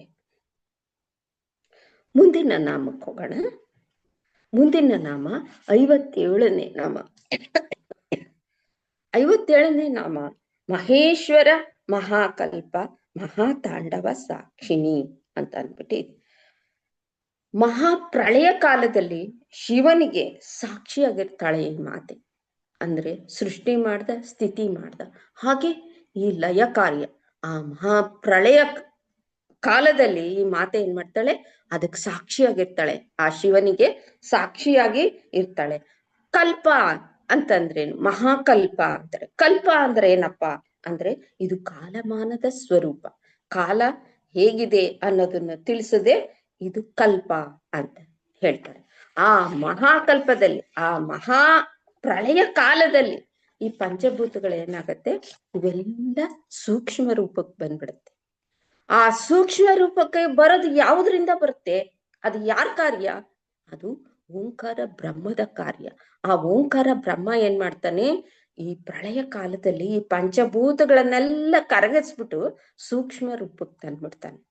ಹಾಗೆ ಆದಾಗ ಏನಾಗತ್ತೆ, ಆ ಮಹೇಶ್ವರನನ್ನು ಆ ಮಹಾಪ್ರಳಯ ಕಾಲದಲ್ಲಿ ಆ ಓಂಕಾರ ನಾದಕ್ಕೆ ಅನುಸಾರವಾಗಿ ತಾಂಡವನ್ನ ಆನಂದದಿಂದ ತಾಂಡವವನ್ನು ಮಾಡಕ್ ಶುರು ಮಾಡ್ತಾನೆ. ಆ ತಾಂಡವಕ್ಕೆ ಮಾತೆ ಏನ್ ಮಾಡ್ತಾಳೆ, ಸಾಕ್ಷಿಯಾಗಿರ್ತಾಳೆ, ಅದನ್ನ ನೋಡ್ತಾ ಇರ್ತಾಳೆ. ಆ ತಾಂಡವ ರೂಪವನ್ನ, ಅದು ಹೇಗೆ ತಾಂಡವ ರೂಪದಿಂದ ಆ ಪ್ರಳಯ ಕಾಲದಲ್ಲಿ ಈ ಜಗತ್ತೆಲ್ಲ ಲಯ ಆಗ್ತಾ ಇದೆ ಅನ್ನೋದನ್ನ ಸಾಕ್ಷಿ ರೂಪದಿಂದ ಆ ಮಾತೆ ನೋಡ್ತಾ ಇರ್ತಾಳೆ ಅನ್ನೋದು ಈ ನಾಮದಿಂದ ನಮ್ಗೆ ತಿಳಿದು ಬರ್ತಾ ಇದೆ. ಮುಂದಿನ ನಾಮ ಮಹಾಕಾಮೇಶ ಮಹಿಷಿ ಮಹಾ ತ್ರಿಪುರ ಸುಂದರಿ. ಕಾಮೇಶ್ವರ ಅಂತ ಅಂದಾಗ ನಮ್ಗೇನ ಅನ್ಸುತ್ತೆ ಅಂತಂದ್ರೆ ಕಮನೀಯ ರೂಪವುಳ್ಳವನು, ನಿರಾಕಾರ ನಿರ್ವಿಕಾರ ಬ್ರಹ್ಮನಿಗೆ ಸೃಷ್ಟಿ ಮಾಡಬೇಕು ಅಂತ ಅಂದ್ಬಿಟ್ಟು ಒಂದು ಸಂಕಲ್ಪ ಹುಟ್ಟುತ್ತೆ. ಅವನು ಸೃಷ್ಟಿ ಮಾಡ್ಬೇಕು, ನನ್ಗೆ ಈ ಜಗತ್ತನ್ನ ಅನ್ನೋ ಒಂದು ಸಂಕಲ್ಪ ಅವನ ಮನಸ್ಸಿನಲ್ಲಿ ಮೂಡ್ದಾಗ ಏನಾಗತ್ತೆ, ಅವನು ಆ ಸೃಷ್ಟಿಯನ್ನ ನಿರಾಕಾರ ನಿರ್ಗುಣನಾದಂತ ಬ್ರಹ್ಮ ಆ ಪರಮಾತ್ಮ ಏನ್ ಮಾಡ್ತಾನೆ, ಕಾಮೇಶ್ವರ ಈ ಸಗುಣ ರೂಪವನ್ನ ತಾಳ್ತಾನೆ. ಆ ಸಗುಣ ರೂಪವನ್ನ ತಾಳಿ ತನ್ನ ಇಚ್ಛಾಶಕ್ತಿ, ಕ್ರಿಯಾಶಕ್ತಿ, ಜ್ಞಾನಶಕ್ತಿಯ ಮೂಲಕ ಈ ಸೃಷ್ಟಿಯನ್ನ ಮಾಡ್ತಾ ಹೋಗ್ತಾನೆ. ಅಂತ ಸಮಯದಲ್ಲಿ ಈ ಕಾಮೇಶ್ವರಿಯಾಗಿ ಈ ಶಕ್ತಿ ಏನಿದೆ, ಕಾಮೇಶ್ವರನಿಗೆ ಶಕ್ತಿಯಾಗಿ ಈ ಕಾಮೇಶ್ವರಿ ಆಗ್ತಾಳೆ. ಆ ಮಾತೆ ಶಕ್ತಿಯಾಗಿ ಆ ಈಶ್ವರನಿಗೆ ಶಕ್ತಿಯಾಗಿ ಕಾಮೇಶ್ವರನಿಗೆ ಈ ಕಾಮೇಶ್ವರಿಯಾಗಿ ಪಟ್ಟದ ರಾಣಿಯಾಗಿ ಈ ಸೃಷ್ಟಿ ಸ್ಥಿತಿ ಈ ಲಯ ಕಾರ್ಯಗಳಲ್ಲಿ ಅವನಿಗೆ ಜೊತೆ ಆಗ್ತಾಳೆ. ಮಹಾ ಅನ್ನೋದು ಒಂದು ಬ್ರಹ್ಮವಾಚಕ, ಇದಕ್ಕಿಂತ ಉತ್ಕೃಷ್ಟವಾದ್ದು ಶ್ರೇಷ್ಠವಾದದ್ದು ಬೇರೆ ಯಾವುದಿಲ್ಲ, ಅದೇ ಮಹಾ ಅಂತ ಹೇಳ್ತೀವಿ. ಆಮೇಲೆ ಮಹಾ ತ್ರಿಪುರ ಸುಂದರಿ ಅಂತ ಇದೆ. ತ್ರಿಪುರ ಅಂತಂದ್ರೆ ಏನಪ್ಪಾ ಅಂತಂದ್ರೆ ತ್ರಿಪುರ ಅಂತಂದ್ರೆ ಸ್ಥಾನ ಅಂತ ಹೇಳ್ತೀವಿ. ಮಾತೆ ಏನಿ ಜಗತ್ತನ್ನ ಸೃಷ್ಟಿ ಮಾಡಿದಾಳು, ಈ ಸೃಷ್ಟಿಯಲ್ಲಿ ನಾವು ತ್ರಿಪುಟಿಗಳನ್ನ ಕಾಣ್ತಾ ಹೋಗ್ತೀವಿ, ಪ್ರತಿಯೊಂದರಲ್ಲೂ ನಾವು ತ್ರಿಪುಟಿಗಳನ್ನ ನೋಡ್ತಾ ಹೋಗ್ತೀವಿ. ಅದು ಆ ತ್ರಿಪುಟಿ ಅನ್ನೋದೇನಾಗಿದೆ, ಎಲ್ಲ ಈ ಜಗತ್ತಿನಲ್ಲಿ ಹರಡ್ಕೊಂಡ್ಬಿಟ್ಟಿದೆ, ವ್ಯಾಪಕವಾಗಿ ಹರಡ್ಕೊಂಡ್ಬಿಟ್ಟಿದೆ ಈ ಜಗತ್ತಿನಲ್ಲಿ. ಈ ಮೂರರಲ್ಲೂ ಈ ತ್ರಿಪುಟಿಯಲ್ಲಿ ಈ ಮೂರರಲ್ಲೂ ಆ ಮಾತೆ ಇದ್ದಾಳೆ, ಆದ್ರೆ ಆ ಮೂರಕ್ಕೂ ಅವಳು ಅಂಟ್ಕೊಂಡಿಲ್ಲ. ಈ ಮೂರಕ್ಕೂ ಬಿಟ್ಟು ನಾಲ್ಕನೇ ಸ್ಥಿತಿಯಲ್ಲಿ ಅವಳು ಇರುತ್ತಾಳೆ. ಆ ಮಾತೆ ಅನ್ನೋಳು ಯಾವುದಕ್ಕೂ ಅಂಟ್ಕೊಳ್ದಿರ, ಈ ತ್ರಿಪುಟಿ ಅನ್ನೋದೇನಿದೆಯೋ ಈ ಮೂರಕ್ಕೂ ಅಂಟ್ಕೊಳ್ದಿರ ನಾಲ್ಕನೇ ಸ್ಥಾನದಲ್ಲಿ ಅವಳು ಅತೀತವಾಗಿ ಇರ್ತಾಳೆ. ಈ ಮೂರಕ್ಕೂ ತ್ರಿಪುರ ಅಂತ ಹೇಳಿದ್ವಿ. ತ್ರಿಪುರ ಅಂದ್ರೇನು ಅಂತಂದಾಗ ಈ ಮೂರಕ್ಕೂ ಈ ಮೂರು ಏನಿದೆ, ತ್ರಿಪುಟಿ ಅಂದಾಗ ಮೂರು ಸೇರುತ್ತೆ. ಈ ಮೂರು ಏನಿದೆ, ಈ ಮೂರಕ್ಕೆ ಚೈತನ್ಯ ರೂಪಳಾಗಿರೋಳಂತ ಮಾತೇನೆ ತ್ರಿಪುರ ಅಂತ ಹೇಳ್ತಾರೆ. ಈ ಮೂರಕ್ಕೂ ಚೈತನ್ಯ ರೂಪಳಾಗಿರೋಂತೋಳೆ ಆ ಮಾತೆ, ಆ ತ್ರಿಪುರ ಸುಂದರಿ ಅಂತ ಹೇಳ್ತಾರೆ. ಈ ಜಗತ್ತಿನಲ್ಲಿ ನಾವು ತ್ರಿಪುಟಿಗಳನ್ನ ನೋಡ್ತಾ ಇದ್ದೀವಿ. ಅದು ಯಾವುದು ಈ ಜಗತ್ತಿನಲ್ಲಿ ಇರ್ತಕ್ಕಂಥ ಅಂತ ತ್ರಿಪುಟಿಗಳು ಅಂತ ಅಂದ್ಬಿಟ್ಟು ಈಗ ಸ್ವಲ್ಪ ನಾವು ನೋಡೋಣ. ಇವಾಗ ನಾವು ಲೋಕಗಳಲ್ಲಿ 3 ಲೋಕಗಳನ್ನು ಕಾಣ್ತೀವಿ. 3 ಲೋಕಗಳು ಅಂತ ಹೇಳ್ತಾರೆ. ಅದು ಯಾವ್ಯಾವ್ದನ್ನ, ಊರ್ಧ್ವಲೋಕ, ಭೂಲೋಕ, ಅಧೋಲೋಕ ಅನ್ನೋ 3 ಲೋಕ, ಅಲ್ಲಿ ತ್ರಿಪುಟಿಗಳು, ಅದನ್ನ ನಾವು ಕಾಣ್ತೀವಿ. ಈ ಶರೀರ ತಗೊಳ್ಳಿ, ಈ ಶರೀರ ತಗೊಂಡಾಗ ಕೂಡ ಇದರಲ್ಲೂ ಕೂಡ ನಾವು 3 ಸ್ಥಿತಿಗಳನ್ನ ಕಾಣ್ತೀವಿ. ಯಾವ್ಯಾವ್ದು, ಸ್ಥೂಲ ಶರೀರ, ಸೂಕ್ಷ್ಮ ಶರೀರ, ಕಾರಣ ಶರೀರ ಅಂತ 3 ಶರೀರಗಳನ್ನ ಇಲ್ಲಿ ಕಾಣ್ತೀವಿ. ಅಂದ್ರೆ ಈ ಜಗತ್ನಲ್ಲಿ ಪ್ರತಿಯೊಂದರಲ್ಲೂ ನಾವು ತ್ರಿಪುಟಿಯನ್ನ ಕಾಣ್ತಾ ಹೋಗ್ತೀವಿ. ಹಾಗೆ ನಮ್ಮಲ್ಲಿರೋ ಅಂತ ಗುಣಗಳು, ಆ ಗುಣಗಳನ್ನ ನಾವು ನೋಡಿದಾಗ ರಜೋಗುಣ, ತಮೋಗುಣ, ಸತ್ವಗುಣ ಅನ್ನೋ 3 ಗುಣಗಳನ್ನ ನಾವು ನೋಡ್ತೀವಿ. ಈ ಸೃಷ್ಟಿಯನ್ನು ನೋಡಿದಾಗ ಸೃಷ್ಟಿ, ಸ್ಥಿತಿ, ಲಯ, ಈ ಸೃಷ್ಟಿ ಕಾರ್ಯದಲ್ಲಿ 3 ಇದೆ. ಹಾಗೆ ನಾವು ವೇದಗಳನ್ನು ನೋಡಿದಾಗ ಯಜುರ್ವೇದ, ಋಗ್ವೇದ, ಸಾಮವೇದ ಅನ್ನೋ 3 ವೇದಗಳನ್ನ ನಾವು ಕಾಣ್ತೀವಿ. ಹಾಗೆ ಈ ನಾಡಿಗಳು, ನಮ್ಮಲ್ಲಿ ಇರ್ತಕ್ಕಂಥ ಈ ಮುಖ್ಯವಾದಂತ ನಾಡಿಗಳು, ಅದನ್ನ ನೋಡಿದಾಗ ಇಡ, ಪಿಂಗಳ, ಸುಷುಮ್ನ, ಈ 3 ನಾಡಿಗಳನ್ನ ನಾವು ನೋಡ್ತೀವಿ. ಹಾಗೆ ಈ ಭಗವಂತ ಈ ಸೃಷ್ಟಿಯನ್ನ ಸೃಷ್ಟಿ ಮಾಡ್ಬೇಕು ಅಂತ ಸಂಕಲ್ಪ ಮಾಡ್ಕತಾನೆ. ಆ ಸಂಕಲ್ಪ ಯಾವ್ದಪ್ಪ, ಆ ಶಕ್ತಿ ಯಾವ್ದಪ್ಪ ಅಂದ್ರೆ ಜ್ಞಾನಶಕ್ತಿ, ಕ್ರಿಯಾಶಕ್ತಿ, ಇಚ್ಛಾಶಕ್ತಿ. ಅದು 3 ಶಕ್ತಿಗಳು. ಅವನು ಸಂಕಲ್ಪ ಮಾಡ್ಕೊಂಡಾಗ, ಸೃಷ್ಟಿ ಮಾಡ್ಬೇಕು ಅನ್ನೋ ಒಂದು ಸಂಕಲ್ಪ ಮಾಡ್ಕೊಂಡಾಗ, ಅಲ್ಲೂ ಕೂಡ ನಾವು ತ್ರಿಪುಟಿಯನ್ನ ನೋಡ್ತೀವಿ.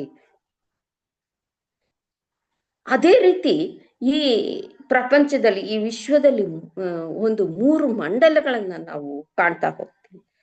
ಯಾವ್ಯಾವ್ದು ವಿಶ್ವದಲ್ಲಿರತಕ್ಕಂಥ 3 ಮಂಡಲಗಳು ಯಾವ್ಯಾವ್ದಪ್ಪ ಅಂತಂದ್ರೆ ಸೂರ್ಯ ಮಂಡಲ, ಚಂದ್ರ ಮಂಡಲ ಮತ್ತು ಅಗ್ನಿ ಮಂಡಲ ಅನ್ನೋ 3 ಮಂಡಲಗಳನ್ನ ನಾವು ಕಾಣ್ತಾ ಹೋಗ್ತೀವಿ.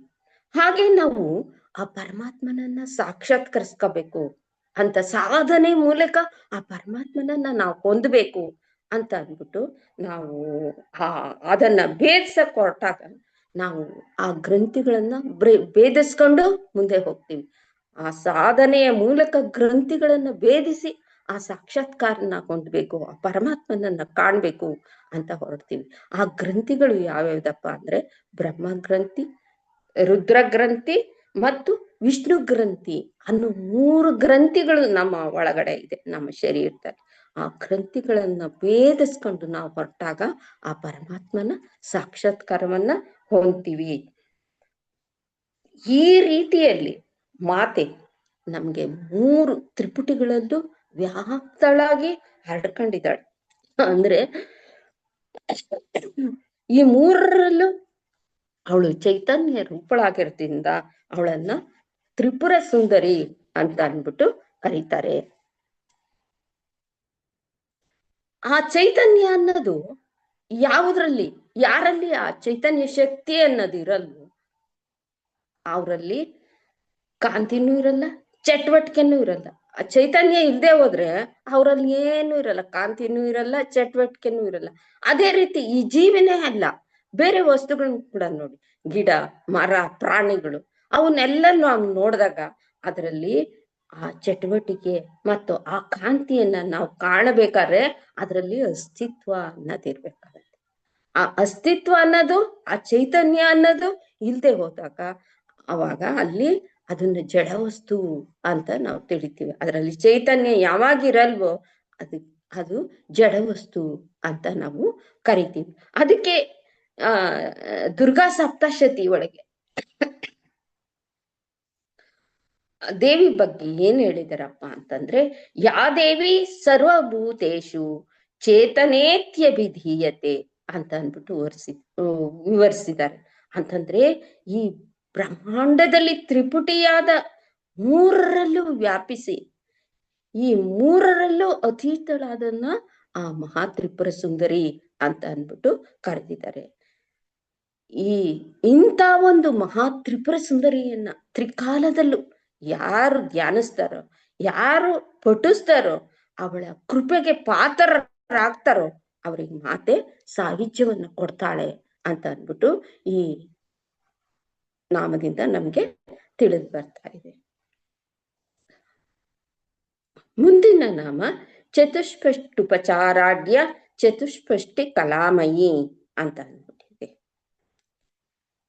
ಅಂದ್ರೆ ಆ ಮಾತೆ ಅನ್ನೋಳು 64 ಉಪಚಾರಗಳಿಂದ ಆರಾಧಿಸ್ಪಡ್ತಾ ಇದ್ದಾಳಂತೆ. ಶ್ರೀ ಲಲಿತಾ ಮಾತೆ ಅನ್ನೋಳು 64 ಉಪಚಾರಗಳಿಂದ ಪೂಜಿಸಲ್ಪಡ್ತಾ ಇದ್ದಾಳೆ, ಆರಾಧಿಸಲ್ಪಡ್ತಾ ಇದ್ದಾಳೆ. ಬೇರೆ ಎಲ್ಲಾ ದೈವಕ್ಕೂ ನಾವು ಏನ್ ಹೇಳ್ತೀವಿ, ಪಂಚೋಪಚಾರ, ಷೋಡಶೋಪಚಾರ ಇವುಗಳಿಂದ ಪೂಜೆ ಮಾಡಿದ್ರೆ, ಈ 64 ಉಪಚಾರಗಳಿಂದ ಈ ಮಾತೆ ಲಲಿತಾ ಮಾತೆ ಪೂಜಿಸಲ್ಪಡ್ತಾ ಇದ್ದಾಳೆ, ಆರಾಧಿಸಲ್ಪಡ್ತಾ ಇದ್ದಾಳೆ ಅಂತ ಹೇಳ್ತಾರೆ. ಈ 64 ಉಪಚಾರಗಳನ್ನು ಮಾಡುವಂತ ಶಕ್ತಿ ಸಾಮಾನ್ಯರ ಮನುಷ್ಯರಿಗೆ ಇಲ್ದೆ ಹೋದಾಗ ಅಷ್ಟೊಂದು ಶಕ್ತಿ ಎಲ್ಲಿ ಬರ್ಬೇಕು? 64 ರೀತಿಯ ಉಪಚಾರಗಳನ್ನ ಮಾಡುವಂತ ಶಕ್ತಿ ಈ ಸಾಮಾನ್ಯ ಮನುಷ್ಯನಿಗೆ ಇಲ್ದೆ ಹೋದಾಗ ಅವನ್ ಏನ್ ಮಾಡ್ಬೇಕು? ಅವನು ಭಾವನಾ ಆ ಭಾವನೆಯ ಮೂಲಕ ಅಂತಂದ್ರೆ ಆ ಭಾವನೆನ, ಆ ಲಲಿತಾ ಮಾತೆನ ನಾನು ಪೂಜಿಸ್ತಾ ಇದ್ದೀನಿ ಅನ್ನೋ ಒಂದು ಭಾವನೆಯ ಮೂಲಕ ತನ್ನನ್ನು ಆ ಭಾವನೆನ ಮಾಡ್ಕೊಂಡು ಆ ಭಾವನೆಯ ಮೂಲಕ ಅಂತರ್ಮುಖವಾಗಿ ಆ ಚಿತ್ತಶುದ್ಧಿಯನ್ನ ಮಾಡ್ಕೊಂಡು ಆ ಮಾತನ್ನ ಆರಾಧನೆ ಮಾಡಿದಾಗ, ಈ ಬಾಹ್ಯದಲ್ಲಿ ನಾವು ಏನು 64 ಉಪಚಾರಗಳಿಂದ ಆ ಮಾತನ್ನ ಪಡಿತೀವೋ ಅಂತ ಒಂದು ಫಲವನ್ನ ಪಡೆಯುವಂತ ಶಕ್ತಿ ಆ ಅಂತರ್ಮುಖವಾದ ಒಂದು ಆರಾಧನೆಯಲ್ಲಿ ನಾವು ಪಡಿಬಹುದು ಅಂತ ಹೇಳ್ತಾರೆ. ಅಂದ್ರೆ ಅದಕ್ಕೆ ನಾವು ಅಂತರ್ಮುಖತೆಯನ್ನ ಹೊಂದಿರ್ಬೇಕು. ಅಂದ್ರೆ ಆ ಮಾತೆ ಇದ್ದಾಳೆ, ಆ ಮಾತೆನ ನಾನು ಪೂಜಿಸ್ತಾ ಇದ್ದೀನಿ ನನ್ನ ಅನ್ನೋ ಒಂದು ಭಾವನೆ, ಆ ಭಾವನೆಯನ್ನ ನಾವು ಮನಸ್ಸಿನಲ್ಲಿ ಮೂಡಿಸ್ಕೊಂಡಾಗ ನಮ್ಮ ಒಂದು ಅಂತರ್ಶುದ್ಧಿಯನ್ನ ಮಾಡ್ಕೊಂಡು ಚಿತ್ತಶುದ್ಧಿಯ ಮೂಲಕ ಅಂತರ್ಮುಖ ಸಾಧನೆಯ ಮೂಲಕ ಆ ಮಾತನ್ನ ನಾವು ಆರಾಧಿಸಿದಾಗ ಈ 64 ಉಪಚಾರಗಳಿಂದ ಏನು ನಾವು ಆ ಮಾತನ್ನ ಪಡಿತೀವೋ ಅಂತ ಒಂದು ಫಲವನ್ನ ನಾವು ಪಡಿಬಹುದು ಅಂತ ಹೇಳ್ತಾರೆ. ಈ 64 ಉಪಚಾರಗಳು ಹೇಗ್ ನಡೀತಾ ಇದೆಯಪ್ಪ ಮಾತೆಗೆ ಅಂತಂದ್ರೆ, ಈ 64 ಉಪಚಾರಗಳು ಏನು ಶ್ರೀಚಕ್ರದಲ್ಲಿ ಮಾತೆ ಇದ್ದಾಳು, ಅಲ್ಲಿ 64 ಕೋಟಿ ಯೋಗಿನಿ ದೇವತೆಯರು ಏನಿದಾರೋ ಅವರು ಪ್ರತಿದಿನವೂ ಈ 64 ಉಪಚಾರಗಳ ಮೂಲಕ ಆ ಮಾತೆನ ಆರಾಧಿಸ್ತಾ ಇದ್ದಾರೆ ಅಂತ ಅಂದ್ಬಿಟ್ಟು ಶಂಕರಾಚಾರ್ಯರು ಆ ಉಪಚಾರದ ಬಗ್ಗೆ ಹೀಗೆ ಹೇಳ್ತಾ ಇದ್ದಾರೆ. ಹೇಗೆ ಹೇಳ್ತಾರಪ್ಪ ಆ ಉಪಚಾರಗಳು ಹೇಗೆ ನಡೆಯುತ್ತೆ ಅಂತ ಹೇಳ್ತಾ ಇದ್ದಾರೆ ಅಂತಂದ್ರೆ, ಮೊದಲಿಗೆ ಸುಪ್ರಭಾತ ಸೇವೆಯಿಂದ ಪ್ರಾರಂಭ ಮಾಡ್ತಾರಂತೆ ಆ ಯೋಗಿನಿ ದೇವತೆಯರು. 64 ಕೋಟಿ ಯೋಗಿನಿ ದೇವತೆಯರು ಆ ಶ್ರೀಚಕ್ರದಲ್ಲಿ ಏನಿದ್ದಾರೆ ಅವರು ಮೊದಲಿಗೆ ಸುಪ್ರಭಾತ ಸೇವೆಯ ಮೂಲಕ ಆರಂಭ ಮಾಡಿ ಆವಾಹನ, ಅರ್ಘ್ಯ, ಪಾದ್ಯ, ಆಚಮನೀಯ, ಇದಾದ ನಂತರ ಧ್ಯಾನ, ದಿವ್ಯ ಮಂಗಳ ದ್ರವ್ಯಗಳಿಂದ ಸ್ನಾನ, ನಂತರ ಪಂಚಾಮೃತ ಸ್ನಾನ ಮಾಡಿಸಿ ಪಂಚಾಮೃತ ಅಭಿಷೇಕ ಮಾಡಿ ಚಂದನ ಆಗರಗಳಿಂದ ಧೂಪ ದೀಪ ಸೇವೆ ಮಾಡಿ ಕಿರೀಟ ಧಾರಣೆಯನ್ನ ಮಾಡಿ ಆ ಮಾತೆಗೆ ಕಿರೀಟ ಧಾರಣೆ ಮಾಡ್ತಾರಂತೆ. ಆಮೇಲೆ ಅವಳಿಗೆ ಅಲಂಕಾರಗಳನ್ನ ಮಾಡ್ತಾರೆ. ಯಾವ ವಜ್ರ ವೈಡೂರ್ಯಗಳ ಏನು ಇದೆಯೋ ಅದರೆಲ್ಲವಂತ ಸರ್ವಾಲಂಕಾರವನ್ನ ಮಾಡ್ತಾರಂತೆ. ಅವಳನ್ನ ಸರ್ವಾಲಂಕಾರ ಭೂಷಿತಳನ್ನಾಗಿ ಮಾಡಿ ಆ ಕಾಮೇಶ್ವರನ ತೊಡೆಯ ಮೇಲೆ ಆಕೆನ ಕೂಡಿಸಿ ಅಲ್ಲಿ ಅಮೃತವನ್ನ ನೀಡಿ ತಾಂಬೂಲವನ್ನ ಕೊಟ್ಟು ಆಮೇಲೆ ಮಂಗಳ ಆರತಿನ ಮಾಡಿ ಕೊನೆಯಲ್ಲಿ ಸಾಷ್ಟಾಂಗ ನಮಸ್ಕಾರವನ್ನ ಆ ಯೋಗಿನಿ ದೇವತೆಯರು ನಿತ್ಯವೂ ಕೂಡ ಆನಂದ ಭರಿತರಾಗಿ ಅಂತ ಒಂದು 64 ಉಪಚಾರಗಳ ಮೂಲಕ ಆ ಮಾತೆನ ಸೇವೆ ಮಾಡ್ತಾರೆ ಅಂತ ಅಂದ್ಬಿಟ್ಟು ಶಂಕರಾಚಾರ್ಯರು ಹೇಳಿದ್ದಾರೆ. ಆದ್ರಿಂದ ನಾವು ಧ್ಯಾನದ ಮೂಲಕ ಆ ಮಾತೆನ ಭಕ್ತಿಯಿಂದ ಒಂದು ಶ್ರದ್ಧೆಯಿಂದ ಆ ಮಾತೆನ ಸ್ಮರಣೆ ಮಾಡಿ ಆ ಮಾತೆಯ ಒಂದು ಕೃಪಾ ಕಟಾಕ್ಷಕ್ಕೆ ಒಳಗಾಗೋಣ ಅಂತ ಹೇಳಿ ಮುಂದಿನ ನಾಮಕ್ಕೆ ಹೋಗೋಣ. ಚತುಷ್ಪಷ್ಟಿ ಕಲಾಮಯಿ ಅನ್ನೋದು ಮುಂದಿನ ನಾಮ. ಇಲ್ಲಿ ಕಲಾ ಅಂತ ಅಂದ್ರೆ ಏನು? ಚತುಷ್ಪಷ್ಟಿ ಕಲಾಮಯಿ, ಆ ಮಾತೆ ಚತುಷ್ಪಷ್ಟಿಯಿಂದ ಕೂಡಿರ್ತಕ್ಕಂಥ ಕಲಾಮಯಿ ಅಂತ ಹೇಳಿದ್ದಾರೆ. ಕಲಾ ಅಂತಂದಾಗ ಏನೇ ಅದಕ್ಕೆ ಅರ್ಥ ಅಂತಂದ್ರೆ ವಿದ್ಯೆ ಅಂತ ಹೇಳ್ತಾರೆ. ಆ ಕಲಾ ಅನ್ನೋದಕ್ಕೆ ಇಲ್ಲಿ ವಿದ್ಯೆ ಅಂತ ಹೇಳ್ತಾರೆ. ಅಂದ್ರೆ ಮಾತೆ ವಿದ್ಯಾಸ್ವರೂಪಿಣಿ, ಜ್ಞಾನ ಸ್ವರೂಪಿಣಿ ಆದಂತವಳು ಈ ಲಲಿತಾ ಮಾತೆ. ಆ ರೀತಿಯಲ್ಲಿ ಚತುಷ್ಪಷ್ಟಿ ಕಲಾಮಯಿ ಆಗಿದ್ದಾಳೆ ಈ ಮಾತೆ ಅಂತ ಅಂದ್ಬಿಟ್ಟು ಇಲ್ಲಿ ಹೇಳ್ತಾ ಇದ್ದಾರೆ. ಈ ವಿದ್ಯೆ ಅಂತಂದಾಗ ಇದರಲ್ಲಿ 2 ವಿದ್ಯೆಗಳನ್ನ ಹೇಳ್ತಾ ಇದ್ದಾರೆ. ಈ ವಿದ್ಯೆಯಲ್ಲಿ ಏನು ಈ ಮಾತೆ ವಿದ್ಯಾ ಸ್ವರೂಪಿಣಿಯು, ಇವಳು ವಿದ್ಯೆಯಲ್ಲಿ 2 ವಿದ್ಯೆಗಳನ್ನ ಇವ್ರು ತಿಳಿಸ್ತಾ ಇದ್ದಾರೆ. ಏನಪ್ಪಾ ಅಂದ್ರೆ, ಒಂದು ಲಲಿತ ಕಲೆ, ಇನ್ನೊಂದು ವಿದ್ಯಾ ಕಲೆ ಅಂತ ಅಂದ್ಬಿಟ್ಟು 2 ವಿದ್ಯೆಗಳನ್ನ ಈ ಕಲೆಯಲ್ಲಿ ಹೇಳ್ತಾ ಇದ್ದಾರೆ. ಇದು ಹೇಗಿದ್ಯಪ್ಪ ಅಂತಂದ್ರೆ, ಒಂದೊಂದು ವಿದ್ಯೆಯಲ್ಲೂ ಕೂಡ ಒಂದು 64 ಕಲೆಗಳಿದೆಯಂತೆ. ಅಂದ್ರೆ ಈ ಲಲಿತ ಕಲಾ ಅನ್ನೋದ್ರಲ್ಲಿ 64 ವಿದ್ಯೆ, ಈ ವಿದ್ಯಾ ಕಲಾ ಅನ್ನೋದ್ರಲ್ಲಿ 64 ವಿದ್ಯೆ. ಈ ರೀತಿಯಲ್ಲಿ 64 ವಿದ್ಯೆಗಳನ್ನ ಈ 2 ವಿದ್ಯೆಗಳು ಹೊಂದಿದೆ ಅಂತ ಅಂದ್ಬಿಟ್ಟು ಹೇಳ್ತಾರೆ. ಈ ವಿದ್ಯಾಕಲೆಗಳು ಸ್ವಲ್ಪವಾಗಿ ಸೂಕ್ಷ್ಮವಾಗಿ ನೋಡೋಣ. ಈ ವಿದ್ಯಾಕಲೆಗಳು ಯಾವ್ಯಾವ್ದು ಅಂತ ಅಂದ್ಬಿಟ್ಟು ನೋಡೋಣ. ಈ 4 ವೇದಗಳು ಏನಿದೆ, ಋಗ್ವೇದ, ಯಜುರ್ವೇದ, ಸಾಮವೇದ, ಅಥರ್ವಣ ವೇದ, ಇದು ಕೂಡ ಆ ವಿದ್ಯಾಕಲೆಗೆ ಸೇರ್ಕೊಳ್ಳುತ್ತೆ ಅಂತ ಹೇಳ್ತಾರೆ. ಮತ್ತೆ 6 ವೇದಾಂತಗಳು ಯಾವ್ಯಾವ್ದು ಆ ವೇದಾಂತಗಳು ಅಂತ ಅಂದ್ರೆ ಶಿಕ್ಷಣ, ವ್ಯಾಕರಣ, ಛಂದಸ್ಸು, ನಿರುಕ್ತ, ಜ್ಯೋತಿಷ್ಯ, ಕಲ್ಪ, ಇವೇನಿದೆ ಇದು 4 ವೇದಾಂತಗಳು. ಇದು ಕೂಡ ಆ ವಿದ್ಯಾಕಲೆಯಲ್ಲಿ ಸೇರ್ಕೊಳ್ಳುತ್ತೆ ಅಂತ ಹೇಳ್ತಾರೆ. 6 ಶಾಸ್ತ್ರಗಳು ಕೂಡ ಇದ್ರಲ್ಲಿ ಸೇರ್ಕೊಳ್ಳುತ್ತೆ ಅಂತ ಹೇಳ್ತಾರೆ. ಯಾವ್ದು ಈ ಶಾಸ್ತ್ರಗಳು ಅಂತಂದ್ರೆ ವೇದಾಂತ ಧರ್ಮ, ಕಾವ್ಯ, ಕಾಮ, ಶಿಲ್ಪ, ಇವೆಲ್ಲ ಕೂಡ ಈ ವಿದ್ಯಾ ಕಲೆ ಒಳಗೆ ಸೇರ್ಕೊಳ್ಳುತ್ತೆ ಅಂತ ಹೇಳ್ತಾರೆ. 18 ಪುರಾಣಗಳು ಅವು ಕೂಡ ಈ ವಿದ್ಯಾ ಕಲೆಯಲ್ಲಿ ಸೇರ್ಕೊಳ್ಳುತ್ತೆ ಅಂತ ಹೇಳ್ತಾರೆ. ಯಾವ್ಯಾವ್ದು 18 ಪುರಾಣಗಳು ಅಂದ್ರೆ ಮಾರ್ಕಂಡೇಯ ಪುರಾಣ, ಸ್ಕಂದ ಪುರಾಣ, ಪದಲಿಂಗ, ಗರುಡ ಪುರಾಣ, ಕೂರ್ಮ ಪುರಾಣ, ಬ್ರಹ್ಮ ಪುರಾಣ, ವೈವಸ್ಯ ಪುರಾಣ, ವಾಯು, ಮತ್ಸ್ಯ, ನಾರದೇಯ, ಇಂಥವೆಲ್ಲ ಪುರಾಣಗಳು ಕೂಡ 18 ಪುರಾಣ ಇದೆಯಂತೆ ನಮ್ಮ ಈ ಇದ್ರಲ್ಲಿ. ಅವೆಲ್ಲ ಕೂಡ ಈ ವಿದ್ಯೆಗೆ ಸೇರ್ಕೊಳ್ಳುತ್ತೆ, ಈ ವಿದ್ಯಾ ಕಲೆಯಲ್ಲಿ ಸೇರುತ್ತೆ ಅಂತ ಹೇಳ್ತಾರೆ. ಅದೇ ರೀತಿ 18 ಸ್ಮೃತಿಗಳು ಇವೆಯಂತೆ ನಮ್ಮಲ್ಲಿ. ಆ 18 ಸ್ಮೃತಿಗಳು ಮನು, ಪರಾಶರ, ವ್ಯಾಸ, ಹರೀಶ, ಯಾಜ್ಞವಲ್ಕ, ಬೃಹಸ್ಪತಿ, ಶಂಕ, ಅಭಿಸ್ಕಂಬ, ದಕ್ಷ, ವಶಿಷ್ಠ, ಗೌತಮ, ಶಂಕರ್ಲಿಖಿತ ಅನ್ನೋ ಏನು 18 ಸ್ಮೃತಿಗಳಿದೆಯೋ ಅದು ಕೂಡ ಈ ವಿದ್ಯಾ ಕಲೆಯಲ್ಲಿ ಸೇರ್ಕೊಳ್ಳುತ್ತೆ ಅಂತ ಹೇಳ್ತಾರೆ. ಮತ್ತೆ 12 ವಿದ್ಯೆಗಳು, ಆ ವಿದ್ಯೆಗಳು ಕೂಡ ಈ 12 ವಿದ್ಯೆಗಳನ್ನ ಹೇಳಿದ್ದಾರೆ. ಅದ್ಯಾವ್ದಪ್ಪ ಅಂದ್ರೆ ಅಲಂಕಾರ, ಮಹೇಂದ್ರ, ಗಂಧರ್ವ ಕಾವ್ಯ, ನಾಟಕ, ವಿಶ್ವಕರ್ಮ, ಚೋರ, ಕೃತಕ, ಪೂದ, ವೈಶಭ, ಇವನ್ನೆಲ್ಲ 12 ವಿದ್ಯೆಗಳು ಏನಿದೆ ಇವನ್ನೆಲ್ಲ ಸೇರಿಸಿ ಒಟ್ಟು 64 ವಿದ್ಯೆಗಳು ಈ ವಿದ್ಯಾ ಕಲೆಗಳಿಗೆ ಸೇರ್ಕೊಳ್ಳುತ್ತೆ ಅಂತ ಹೇಳ್ತಾರೆ. ಅದೇ ರೀತಿ ಈ ಲಲಿತಾ ಕಲೆಗಳಲ್ಲಿ 64 ವಿದ್ಯೆಗಳನ್ನ ಹೇಳಿದ್ದಾರೆ. ಅದು ಗೀತ, ವಾದ್ಯ, ನೃತ್ಯ, ಉದಕ, ವಾಸ್ತುವಿದ್ಯೆ, ಈ ಎಲ್ಲ ಏನಿದೆ ಈ ಕಲೆಗಳು ಇವೆಲ್ಲ ಈ ಲಲಿತಾ ಕಲೆಗಳಲ್ಲಿ ಸೇರುತ್ತೆ.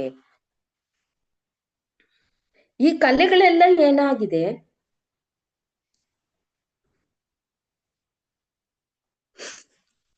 ಈ ಕಲೆಗಳಿಂದ ಇಹಕ್ಕೂ ಮತ್ತು ಪರಕ್ಕೂ ಒಂದು ಇದನ್ನ ಕೊಡೋ ಅಂತ ಸ್ವರೂಪಳಾದಂತಹ ಮಾತೆ. ಆದ್ರಿಂದ ಈ ಮಾತೆನ ನಾವು ಸ್ಮರಿಸ್ತಾ ಹೋಗೋಣ. ಇಂಥ ವಿದ್ಯೆಗಳನ್ನೆಲ್ಲ ಇಹಕ್ಕೂ ಮತ್ತು ಪರಕ್ಕೂ ಎರಡಕ್ಕೂ ನಮ್ಗೆ ಅನುಕೂಲ ಆಗುವಂತ ಈ ಮನುಷ್ಯನಿಗೆ, ಮಾನವನಿಗೆ, ಈ ಜೀವಿಗೆ ಒಂದು ಸಾರ್ಥಕವಾಗುವಂತ ಈ ಕಲೆಗಳನ್ನ ಕೊಟ್ಟಿರ್ತಕ್ಕಂಥ ಆ ಮಾತೆನ ನಾವು ಸದಾ ಕಾಲ ಧ್ಯಾನ ಮಾಡ್ತಾ ಆ ಕಲೆಗಳೆಲ್ಲವನ್ನ ನಾವು ಅದರಲ್ಲಿ ಲೀನರಾಗಿ ನಮ್ಮ ಜೀವನವನ್ನ ಸಾರ್ಥಕಪಡಿಸ್ಕೊಳ್ತಾ ಆ ಮಾತೆನ ಸದಾಕಾಲ ಸ್ಮರಿಸೋಣ ಅಂತ ಹೇಳ್ಬಿಟ್ಟು ಈ ನಾಮವನ್ನ ಮುಗಿಸ್ತಾ ಇದ್ದೀವಿ. ಮುಂದಿನ ನಾಮ ಮಹಾಚತುಷ್ಪಷ್ಟಿ ಗಣ ಸೇವಿತ ಅಂತ ಅಂದ್ಬಿಟ್ಟು ಇದೆ. ಮಹಾಚತುಷ್ಪಷ್ಟಿ ಗಣ ಸೇವಿತ ಅಂತಂದ್ರೆ ಶ್ರೀಚಕ್ರ ಅನ್ನೋದು ಚತುರಸ್ರದಿಂದ ಕೂಡಿದೆ ಅಂತ ಅಂದ್ಬಿಟ್ಟು ನಮ್ಗೆಲ್ಲ ಗೊತ್ತು. ಚಕ್ರದ ಈ ಕೆಳಗಡೆ ನಾವು ಚತುರಸ್ರವನ್ನ ಕಾಣ್ತೀವಿ. ಆ ಚತುರಸ್ರದಲ್ಲಿ 3 ರೇಖೆಗಳಿರುತ್ತೆ. ಆ ಚತುರಸ್ರಕ್ಕೆ ನಾವು ಹೋದಾಗ ಅಲ್ಲಿ 3 ರೇಖೆಗಳನ್ನ ನಾವು ಕಾಣ್ತೀವಿ.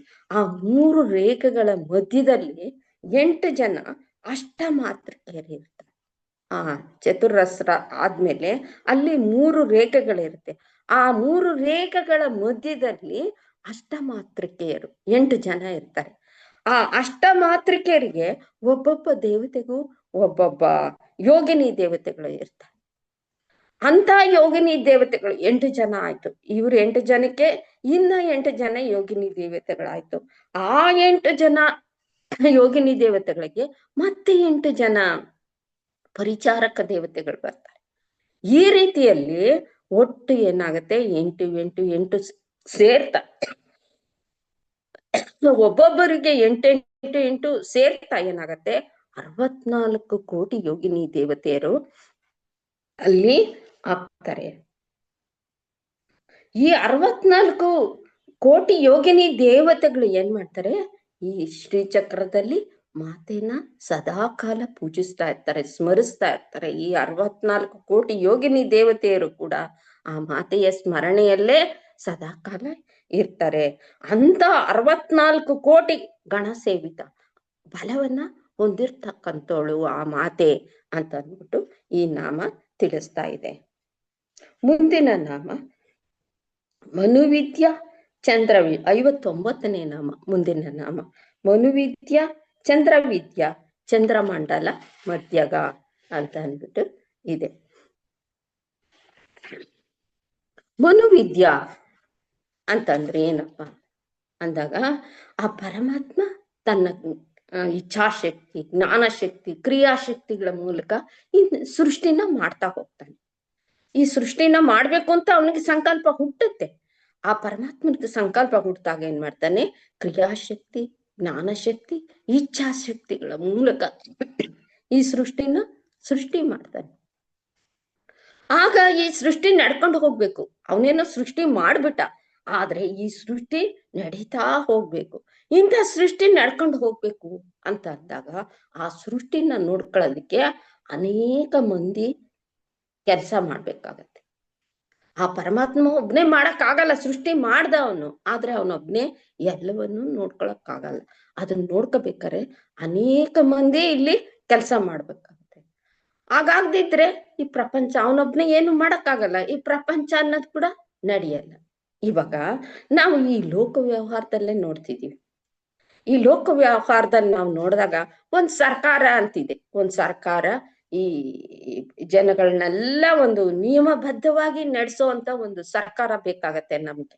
ಆ ಸರ್ಕಾರ ಬೇಕು ಅಂದಾಗ ಆ ಸರ್ಕಾರದಲ್ಲಿ ಎಷ್ಟೊಂದ್ ಜನ ಇರ್ತಾರಲ್ವಾ, ಜನಪ್ರತಿನಿಧಿಗಳು ಇರ್ತಾರೆ, ಕಾರ್ಯದರ್ಶಿ ಇರ್ತಾರೆ, ಅಧ್ಯಕ್ಷ ಇರ್ತಾರೆ, ಅಧಿಕಾರಿಗಳು ಇರ್ತಾರೆ. ಹೀಗೆ ಹಲವಾರು ಮಂದಿ ಸೇರಿ ಒಂದು ನಿಯಮಬದ್ಧವಾಗಿ ಕೆಲಸಗಳನ್ನ ಮಾಡ್ತಾ ಹೋಗ್ತಾರೆ.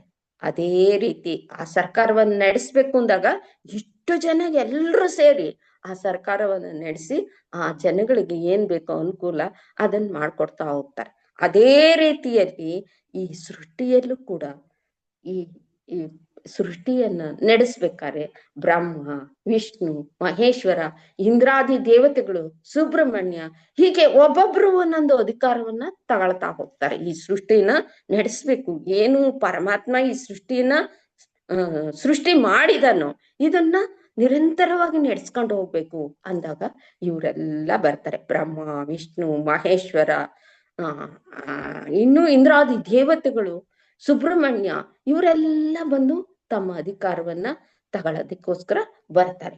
ಇವರೆಲ್ಲ ತಮ್ಮ ಹೇಗ್ ಬಂದು ತಮ್ಮ ಕಾರ್ಯವನ್ನ ಸಮರ್ಥವಾಗಿ ಮಾಡ್ಬೇಕು, ಶಕ್ತಿಯುತವಾಗಿ ಇದನ್ನೆಲ್ಲ ನಡೆಸ್ಕೊಂಡು ಹೋಗ್ಬೇಕು ಅಂತ ಅಂದ್ಬಿಟ್ಟು ಯೋಚನೆ ಮಾಡಿ ಇವರೆಲ್ಲ ಬ್ರಹ್ಮನ ಬಳಿಗೆ ಹೋಗ್ತಾರೆ.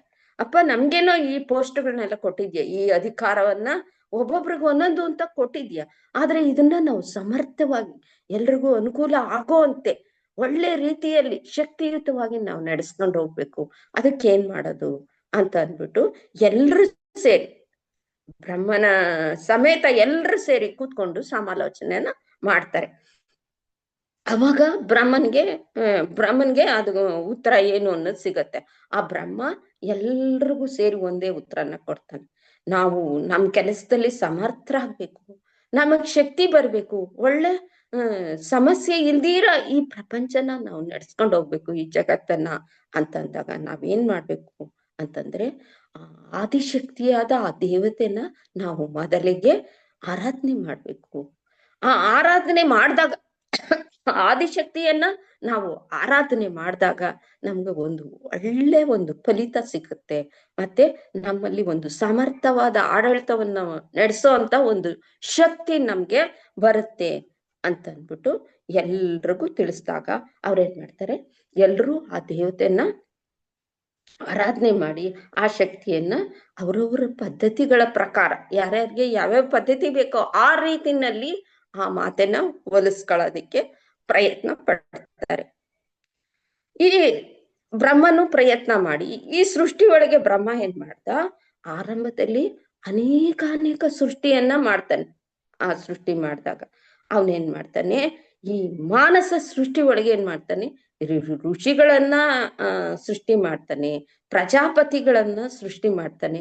ಈ ಭೂಲೋಕದಲ್ಲಿ, ಈ ಭೂಲೋಕಕ್ಕೆ ಸ್ವಯಂಭೂ ಅನ್ನೋನ್ನ ಸೃಷ್ಟಿ ಮಾಡ್ತಾನೆ. ಅಲ್ಲಿ ಋಷಿಗಳನ್ನ ಸೃಷ್ಟಿ ಮಾಡ್ತಾನೆ, ಪ್ರಜಾಪತಿಗಳನ್ನ ಸೃಷ್ಟಿ ಮಾಡ್ತಾನೆ. ಹಾಗೆ ಈ ಭೂಲೋಕನ ಕಾಪಾಡ್ಕೊಂಡ್ ಬರೋದಕ್ಕೆ ಒಬ್ಬ ಸ್ವಯಂಭೂ ಅನ್ನೋನ್ನ ಸೃಷ್ಟಿ ಮಾಡ್ತಾನೆ. ಆ ಸ್ವಯಂಭೂ ಅನ್ನೋನ್ನ ಸೃಷ್ಟಿ ಮಾಡೋದಕ್ಕೆ ಅವನು ಉದ್ದೇಶ ಏನಪ್ಪಾ, ಯಾತಕ್ಕೆ ಆ ಸ್ವಯಂಭೂನ ಅವನ್ ಸೃಷ್ಟಿ ಮಾಡ್ದ ಅಂತ ಅಂದಾಗ, ಈ ಏನು ಈ ಈ ಸೃಷ್ಟಿ ಅನ್ನೋದಿದ್ಯೋ ಇದು ವಿಸ್ತಾರವಾಗಿ ಬೆಳಿಬೇಕು ಅನ್ನೋ ಒಂದು ಕಾರಣ ಅವನಲ್ಲಿರುತ್ತೆ. ಆ ವಿಸ್ತಾರವಾಗಿ ಬೆಳಿಬೇಕು ಅಂತ ಅಂದಾಗ ಅವನು ಏನ್ ಮಾಡ್ಬೇಕು, ಈ ಸೃಷ್ಟಿ ವಿಸ್ತಾರವಾಗಿ ಬೆಳಿಬೇಕು ಅಂತ ಅಂದಾಗ ಅದು ಯಾವುದ್ರ ಮೂಲಕ ಈ ಸೃಷ್ಟಿ ವಿಸ್ತಾರವಾಗಿ ಆವಾಗ ನಡೆಯುತ್ತೆ ಅಂತ ಅಂದ್ರೆ, ಒಂದು ಮೈಥುನ ಕ್ರಿಯೆ. ಆ ಕ್ರಿಯೆಯಿಂದ ಮಾತ್ರ ಇದು ವಿಸ್ತಾರವಾಗಿ ಈ ಸೃಷ್ಟಿ ಅನ್ನೋದು ನಡೆಯುತ್ತೆ. ಅದಕ್ಕೋಸ್ಕರ ಆ ಸ್ವಯಂಭುವನ್ನ ಅವನನ್ನು ಸೃಷ್ಟಿ ಮಾಡಿ ಅವನಿಗೆ ಆ ಕಾರ್ಯವನ್ನ ಕೊಡ್ತಾನೆ. ಆ ಮೈಥುನದ ಪ್ರಕಾರ ಇದು ವಿಸ್ತಾರವಾಗಿ ಈ ಪ್ರಪಂಚ ಅನ್ನೋದು ಬೆಳಿಬೇಕು ಅನ್ನೋ ಉದ್ದೇಶಕ್ಕೆ ಅವನಿಗೆ ಆ ಕಾರ್ಯವನ್ನ ಕೊಟ್ಟು ಮತ್ತೆ ಅವನಿಗೆ ಹೇಳ್ತಾನೆ, ನೋಡಪ್ಪ, ನಾನ್ ನಿನ್ಗೆ ಈ ಕಾರ್ಯನ ವಹಿಸಿದ್ದೀನಿ, ಇದು ನಿನ್ನ ಸಮರ್ಥವಾಗಿ ಮತ್ತು ನಿನ್ನ ಬುದ್ಧಿಶಕ್ತಿಯಿಂದ ಇದನ್ನ ನೀನು ನಡೆಸ್ಬೇಕಾಗತ್ತೆ. ಇದಕ್ಕೆ ನಿನ್ಗೆ ದೈಹಿಕ ಸಾಮರ್ಥ್ಯ ಅನ್ನೋದು ಮತ್ತು ಬುದ್ಧಿಶಕ್ತಿ ಅನ್ನೋದು ಅತಿಯಾಗ್ಬೇಕಾಗತ್ತೆ. ಹಾಗ್ಬೇಕಾದಾಗ ನೀನ್ ಏನ್ ಮಾಡ್ಬೇಕು ಅಂತಂದ್ರೆ, ಆದಿಶಕ್ತಿಯನ್ನ ನೀನು ಒಂದು ಆರಾಧನೆ ಮಾಡ್ಬೇಕಾಗತ್ತೆ. ಆದಿಶಕ್ತಿಯನ್ನ ನೀನ್ ಆರಾಧನೆ ಮಾಡಿ ಆ ಶಕ್ತಿಯನ್ನ ನೀನ್ ಪಡಿಬೇಕಾಗತ್ತೆ. ನಾನು ಕೂಡ ಆದಿಶಕ್ತಿಯನ್ನ ಆರಾಧಿಸೇ ನಾನು ಈ ಫಲವನ್ನ ಹೊಂದಿರೋದು. ಆದ್ರಿಂದ ನೀನು ಕೂಡ ಆ ಆದಿಶಕ್ತಿಯನ್ನ ಆರಾಧಿಸಿ ಆ ಫಲವನ್ನು ನೀನ್ ಪಡ್ಕೋ ಅಂತ ಅಂದ್ಬಿಟ್ಟು ಅವನಿಗೆ ಒಂದು ಪಂಚದಶಾಕ್ಷರಿ ಮಂತ್ರವನ್ನ ಕೊಡ್ತಾರೆ. ಆ ಮಂತ್ರದ ಮೂಲಕ ನೀನು ಆರಾಧನೆ ಮಾಡಿ ಆ ಮಹಾ ಆದಿಶಕ್ತಿಯ ಒಂದು ಅನುಗ್ರಹವನ್ನ ನೀನ್ ಪಡ್ಕೋ ಅಂತ ಹೇಳ್ತಾರೆ. ಇವನೇನ್ ಮಾಡ್ತಾನೆ, ಸ್ವಯಂಭೂ ತನ್ನ ತಪಶಕ್ತಿಯ ಮೂಲಕ ಆ ಪಂಚದಶಿ ಏನ್ ಕೊಟ್ಟಿದ್ರು ಆ ಪಂಚದಶಿಯನ್ನ ತನ್ನ ತಪಶಕ್ತಿಯ ಮೂಲಕ ಆರಾಧನೆ ಮಾಡ್ತಾ ಮಾಡ್ತಾ ಮಾಡ್ತಾ ಒಂದು ಫಲವನ್ನ ಹೊಂದುತ್ತಾನೆ. ಆ ಪಂಚದಶಿ ಮಂತ್ರದ ಮೂಲಕ ಅವನು ಆರಾಧಿಸಿದ ಆ ವಿದ್ಯೆನ ಏನಂತ ಕರೀತಾರಪ್ಪ ಅಂತಂದ್ರೆ ಕಾದಿ ವಿದ್ಯೆ ಅಂತ ಅಂದ್ಬಿಟ್ಟು ಅದಕ್ಕೆ ಕರೀತಾರೆ. ಆ ವಿದ್ಯೆನ ಕಾದಿ ವಿದ್ಯೆ ಅಂತ ಅಂದ್ಬಿಟ್ಟು ಪ್ರಚುರ ಪಡಿಸ್ತಾರೆ. ಇವಾಗ ಆ ಪಂಚದಶಿ ಮಂತ್ರವನ್ನ ಆ ಬ್ರಹ್ಮ ಅವನಿಗೆ ಸ್ವಯಂಭು ಅನ್ನೋನಿಗೆ ಕೊಟ್ನು. ಅವನೇನ್ ಮಾಡ್ದ, ತನ್ನ ತಪಶಕ್ತಿ ಮೂಲಕ ಆ ಮಂತ್ರವನ್ನ ಪಠನೆ ಮಾಡಿ ಒಂದು ಆ ಮಾತೆನ ಆರಾಧಿಸಿ ಆ ಮಾತೆನ ಒಲಿಸ್ಕೊತಾನೆ. ಅವನ್ ಮಾಡ್ತಿರ್ತಕ್ಕಂಥ ಒಂದು ಆರಾಧನೆಗೆ ಕಾದಿ ವಿದ್ಯೆ ಅಂತ ಅಂದ್ಬಿಟ್ಟು ಆ ವಿದ್ಯೆಯನ್ನ ಪ್ರಚುರ ಮಾಡ್ತಾರೆ. ಈ ಸ್ವಯಂಭೂ ಅನ್ನೋನು ಏನು ಅಂತಂದ್ರೆ, ಇವನು ಮಾನವ ಕುಲಕ್ಕೆ ಮೊದಲನೇನು ಅಂತಂದ್ರೆ ಇವನೇ ಮೂಲ ಪುರುಷ. ಈ ಮಾನವ ಕುಲಕ್ಕೆ ಇವನು ಸ್ವಯಂಭೂ ಅನ್ನೋನು ಮೂಲ ಪುರುಷ ಆಗ್ತಾನೆ. ಅವನು ಈ ವಿದ್ಯೆನ ಪ್ರಚುರ ಪಡಿಸಿದ್ದಕ್ಕೆ ಅವನಿಗೆ ಇದನ್ನ ಮನುವಿದ್ಯೆ ಅಂತ ಕರೆದ್ರು. ಯಾರು ಈ ಸ್ವಯಂಭೂ ಅನ್ನೋನು ಆ ಪಂಚದಶಾಕ್ಷರಿ ಮೂಲಕ ಆ ಕಾದಿ ವಿದ್ಯೆಯ ಮೂಲಕ ಅವನು ಏನು ಆ ವಿದ್ಯೆಯನ್ನ ಪ್ರಚುರ ಪಡಿಸಿದ್ನೋ ಆ ವಿದ್ಯೆಗೆ ಮನುವಿದ್ಯೆ ಅಂತ ಕರೆದ್ರು. ಇವನು ನಡೆಸ್ತಕ್ಕಂಥ ಇಂಥ ಉಪಾಸನೆಯ ಮೂಲಕ ಇಂಥ ವಿದ್ಯೆಯನ್ನ ಯಾವಾಗ ಇವನು ಮೊದಲಿಗ್ನಾದ್ನೋ ಈ ಮನುವಿದ್ಯೆಗೆ, ಇವನ ನಂತರ ಇನ್ನೂ 12 ಜನ ಉಪಾಸಕರು ಬರ್ತಾರೆ. ಇವನ ನಂತರ ಇವನು ರೈಲ್ ಬಂಡಿ ತರ ಇವನು ಮೊದಲಿಗ, ಆದ್ರೆ ಇವನ ಹಿಂದೆ ಇನ್ನ 12 ಜನ ಬರ್ತಾರೆ. ಅವ್ರು ಯಾರ್ಯಾರಪ್ಪ ಅಂತಂದ್ರೆ ಚಂದ್ರ, ಸೂರ್ಯ, ದೂರ್ವಾಸ, ಕುಬೇರ, ಅಗ್ನಿ, ಲೋಪಾಮುದ್ರ, ಇಂದ್ರ, ಮನ್ಮಥ ಇವ್ರುಗಳೆಲ್ಲ ಇವನ್ ಹಿಂದೆ ಬಂದು ಈ ವಿದ್ಯೆನ ಇದ್ ಮಾಡ್ತಾ ಹೋಗ್ತಾರೆ. ಅಂದ್ರೆ ಈ ಕೂಟತರ ವಿದ್ಯೆಯನ್ನ ಕೂಟತ್ರಯ ವಿದ್ಯೆ ಅಂತ ಕರೀತಾರೆ. ಏನು ಈ ಮನುವಿದ್ಯೆ ಅನ್ನೋದಿದ್ಯೋ ಇದನ್ನ ಕೂಟತ್ರಯ ವಿದ್ಯೆ ಅಂತ ಕರೀತಾರೆ. ಇಂಥ ಕೂಟತ್ರಯ ವಿದ್ಯೆಯನ್ನ ಇವನು ಹಿಂದೆ ಬಂದಂತ ಇನ್ನು 12 ಜನ ಉಪಾಸಕರು ಏನ್ ಮಾಡ್ತಾರೆ, ಈ ವಿದ್ಯೆಯನ್ನ ವೃದ್ಧಿಗೊಳಿಸ್ತಾರೆ, ಇನ್ನು ಹೆಚ್ಚೆಚ್ಚಾಗಿ ಅದನ್ನ ವೃದ್ಧಿ ಮಾಡ್ತಾರೆ. ಆದ್ರಿಂದ ಈ ಮನು ಅಂತ ಅಂದ್ರೆ ನಾವೇನ್ ಹೇಳ್ತೀವಿ, ಮನ ಜ್ಞಾನ ಅಂತ ಹೇಳ್ತೀವಿ. ಅಂದ್ರೆ ಜ್ಞಾನ ಮಾರ್ಗದ ವಿದ್ಯಾ ಸ್ವರೂಪಿಣಿ ಆದಂತ ಶ್ರೀ ಮಾತೆನ ಹೋಲಿಸ್ಕೊಂಡು ಅಂತ ಆ ಮನು ವಿದ್ಯೆಯನ್ನ ಈ ಪ್ರಪಂಚಕ್ಕೆ ಆ ಮನು ಅನ್ನೋನು ನೀಡಿದ. ಆ ಮನು ವಿದ್ಯೆಯಲ್ಲಿ ನಾವೆಲ್ಲ ಸಾಗಿ ಆ ಮಾತೆನ ನಾವು ಹೊಂದಬಹುದು. ಆ ಮನು ವಿದ್ಯೆ ಅಂತಂದ್ರೆ ಶ್ರೀ ವಿದ್ಯೆಯಲ್ಲಿ ಆ ಮನು ವಿದ್ಯೆ ಅನ್ನೋದು ಬಹಳ ಶ್ರೇಷ್ಠವಾದದ್ದು ಅಂತ ಹೇಳ್ತಾರೆ. ಅದರಿಂದ ನಾವೆಲ್ಲರೂ ಆ ಲಲಿತಾ ಮಾತೆಯನ್ನ ಸದಾ ಕಾಲ ಪ್ರಾರ್ಥನೆ ಮಾಡಿ ಎಲ್ಲ ಜ್ಞಾನವನ್ನ ನಾವು ಹೊಂದೋಣ. ಮುಂದಿನ ನಾಮ ಚಂದ್ರವಿದ್ಯೆ. ಚಂದ್ರವಿದ್ಯೆ ಅಂತಂದ್ರೆ ಏನಪ್ಪಾ ಅಂತಂದ್ರೆ ಅಮೃತ ವಿದ್ಯೆ ಅಂತ ಹೇಳ್ತಾರೆ. ಈ ಚಂದ್ರವಿದ್ಯೆಯನ್ನ ಅಮೃತ ವಿದ್ಯೆ ಅಂತ ಕರೀತಾರೆ. ಅಂದ್ರೆ ಆ ಚಂದ್ರಮಂಡಲದಲ್ಲಿ ಸ್ರವಿಸತಕ್ಕಂತ ಅಮೃತವನ್ನ ಪಾನ ಮಾಡಿ ಈ ಸಹಸ್ರಾರ ಕಮಲದಲ್ಲಿರ್ತಕ್ಕಂತ ಆ ಮಾತೆನ, ಆ ಮಾತೆಯ ಸಾಯುಜ್ಯವನ್ನ ಯಾರು ಪಡೀತಾರೋ ಅವರಿಗೆ ಚಂದ್ರವಿದ್ಯೆ ಅಂತ ಕರೀತಾರೆ. ಈ ವಿದ್ಯೆಯ ಮುಖಾಂತರ ಆ ಚಂದ್ರಮಂಡಲದಲ್ಲಿ ಇರ್ತಕ್ಕಂತ ಅಮೃತ ಪಾನವನ್ನ ಮಾಡಿ ಅಲ್ಲಿರ್ತಕ್ಕಂತ ಆ ಮಾತೆಯ ಸಾಯುಜ್ಯವನ್ನ ಯಾರು ಹೊಂದುತ್ತಾರೋ ಅವರಿಗೆ ಈ ವಿದ್ಯೆ ಸಹಾಯ ಕೊಡುತ್ತೆ, ಈ ಚಂದ್ರವಿದ್ಯೆ ಅನ್ನೋದು ಹೇಳ್ತಾರೆ. ಈ ಚಂದ್ರನನ್ನ ಮನೋಭಿಮಾನಿ ದೇವತೆ ಅಂತ ಕರೀತಾರೆ. ಅಂದ್ರೆ ಔಷಧಿ ಗುಣ ಮತ್ತು ರಸತ್ವ ಗುಣ ಇವನಲ್ಲಿ ಇದೆ. ಈ ಚಂದ್ರನಲ್ಲಿ ನಾವು ಔಷಧಿ ಗುಣ ಮತ್ತು ರಸತ್ವ ಗುಣವನ್ನ ಕಾಣ್ತೀವಿ. ಅಲ್ಲದೆ ಈ ಚಂದ್ರನಲ್ಲಿ ಅಮ್ಮನ ಸ್ವರೂಪವೇ ಆ ಚಂದ್ರ ಅಂತ ಅಂದ್ಬಿಟ್ಟು ನಮ್ಗೆ ಗೊತ್ತಾಗತ್ತೆ. ಯಾವಾಗ ಈ ಗುಣಗಳೆಲ್ಲ ಅವನು ಹೊಂದಿದಾನೋ ಆ ಚಂದ್ರ ಮಂಡಲದಲ್ಲಿ ಆ ಮಾತೆ ಇದ್ದಾಳೋ ಅದು ಅಮ್ಮನ ಸ್ವರೂಪ ಅಂತ ಕಾಣುತ್ತೆ. ನಾವೇನು ಈ ಬಾಹ್ಯದಲ್ಲಿ ಚಂದ್ರ ಸೂರ್ಯ ಎಲ್ಲ ಕಾಣ್ತಿದ್ದೀವೋ ಇದು ಸಂಕೇತ ಅಷ್ಟೇ, ಚಂದ್ರನನ್ನು ಕಾಣುವ ಒಂದು ಸಂಕೇತ ಅಷ್ಟೇ. ಇದೇ ಆ ಚಂದ್ರ ಅಲ್ಲ. ಆ ಚಂದ್ರ ಯಾವ್ದಪ್ಪ ಅಂತಂದ್ರೆ ಪ್ರತಿಯೊಬ್ಬರ ಶಿರಸ್ಸಿನಲ್ಲಿ ಸಹಸ್ರಾರ ಚಕ್ರ ಏನಿದೆ, ಪ್ರತಿಯೊಬ್ಬರ ಶಿರಸ್ಸಿನಲ್ಲಿ ಇರ್ತಕ್ಕಂಥ ಸಹಸ್ರಾರದಲ್ಲಿರೋ ಆ ಚಂದ್ರ ಮಂಡಲದಲ್ಲಿ ಆ ಮಾತೆ ಇದ್ದಾಳೆ. ಅದು ಪ್ರತಿಯೊಬ್ಬರ ಶಿರಸ್ನಲ್ಲೂ ಇದೆ. ಅದು ನಮ್ಗೆ ಗುರ್ತಿಸಕ್ಕ ಆಗ್ತಾ ಇಲ್ಲ. ಪ್ರತಿಯೊಬ್ಬರ ಈ ನಾವು ಏನ್ ಬಾಹ್ಯದಲ್ಲಿ ಕಾಣ್ತೀವೋ ಅದು ಚಂದ್ರ ಸಂಕೇತ ಮಾತ್ರ. ಆದ್ರೆ ನಿಜವಾದ ಚಂದ್ರ ನಮ್ಮಲ್ಲೇ ಇದ್ದಾನೆ. ಎಲ್ಲಿದ್ದಾನೆ? ನಮ್ಮ ಸಹಸ್ರಾರದಲ್ಲಿ ಚಂದ್ರ ಮಂಡಲದಲ್ಲಿ ಆ ಚಂದ್ರ ಮಾತೆಯ ಸ್ವರೂಪದಿಂದ ಇದ್ದಾನೆ. ಅದನ್ನ ಕಾಣೋದಕ್ಕೆ ಸಾಮಾನ್ಯ ಮನುಷ್ಯನ ಕೈಲಿ ಸಾಧ್ಯ ಇಲ್ಲ. ಅದನ್ನ ಕಾಣ್ಬೇಕು ಅಂದಾಗ ಏನ್ ಮಾಡ್ಬೇಕು? ಆ ಸಾಧನೆ ಅನ್ನೋದನ್ನ ಮಾಡ್ಬೇಕು. ಯಾವ ಸಾಧಕ ಶ್ರೀವಿದ್ಯೆಯ ಸಿದ್ಧಿಯನ್ನ ಪಡೆದು ಆ ಚಂದ್ರ ಮಂಡಲದಲ್ಲಿ ಅಮೃತ ಪಾನವನ್ನ ಮಾಡ್ತಾನೋ ಅಂತ ಸಾಧಕನ ಮಹಾನ್ ವ್ಯಕ್ತಿ ಅಂತ ಕರೀತಾರೆ. ಎಲ್ರಿಗೂ ಅದು ಸಾಧ್ಯ ಆಗಲ್ಲ. ಸಾಧನೆಯ ಮುಖಾಂತರ ಸಾಧನೆ ಮಾಡಿ ಅಲ್ಲಿ ಆ ಶಿರಸ್ಸಿನಲ್ಲಿ ಸಹಸ್ರಾರದಲ್ಲಿ ಚಂದ್ರ ಮಂಡಲದಲ್ಲಿ ಅಮೃತ ಪಾನವನ್ನ ಮಾಡುವಂತ ಭಾಗ್ಯ ಕೂಡ ಇದೆ. ಆದ್ರೆ ಸಾಮಾನ್ಯ ಮನುಷ್ಯನ ಕೈಲಿ ಅದು ಸಾಧ್ಯ ಆಗಲ್ಲ.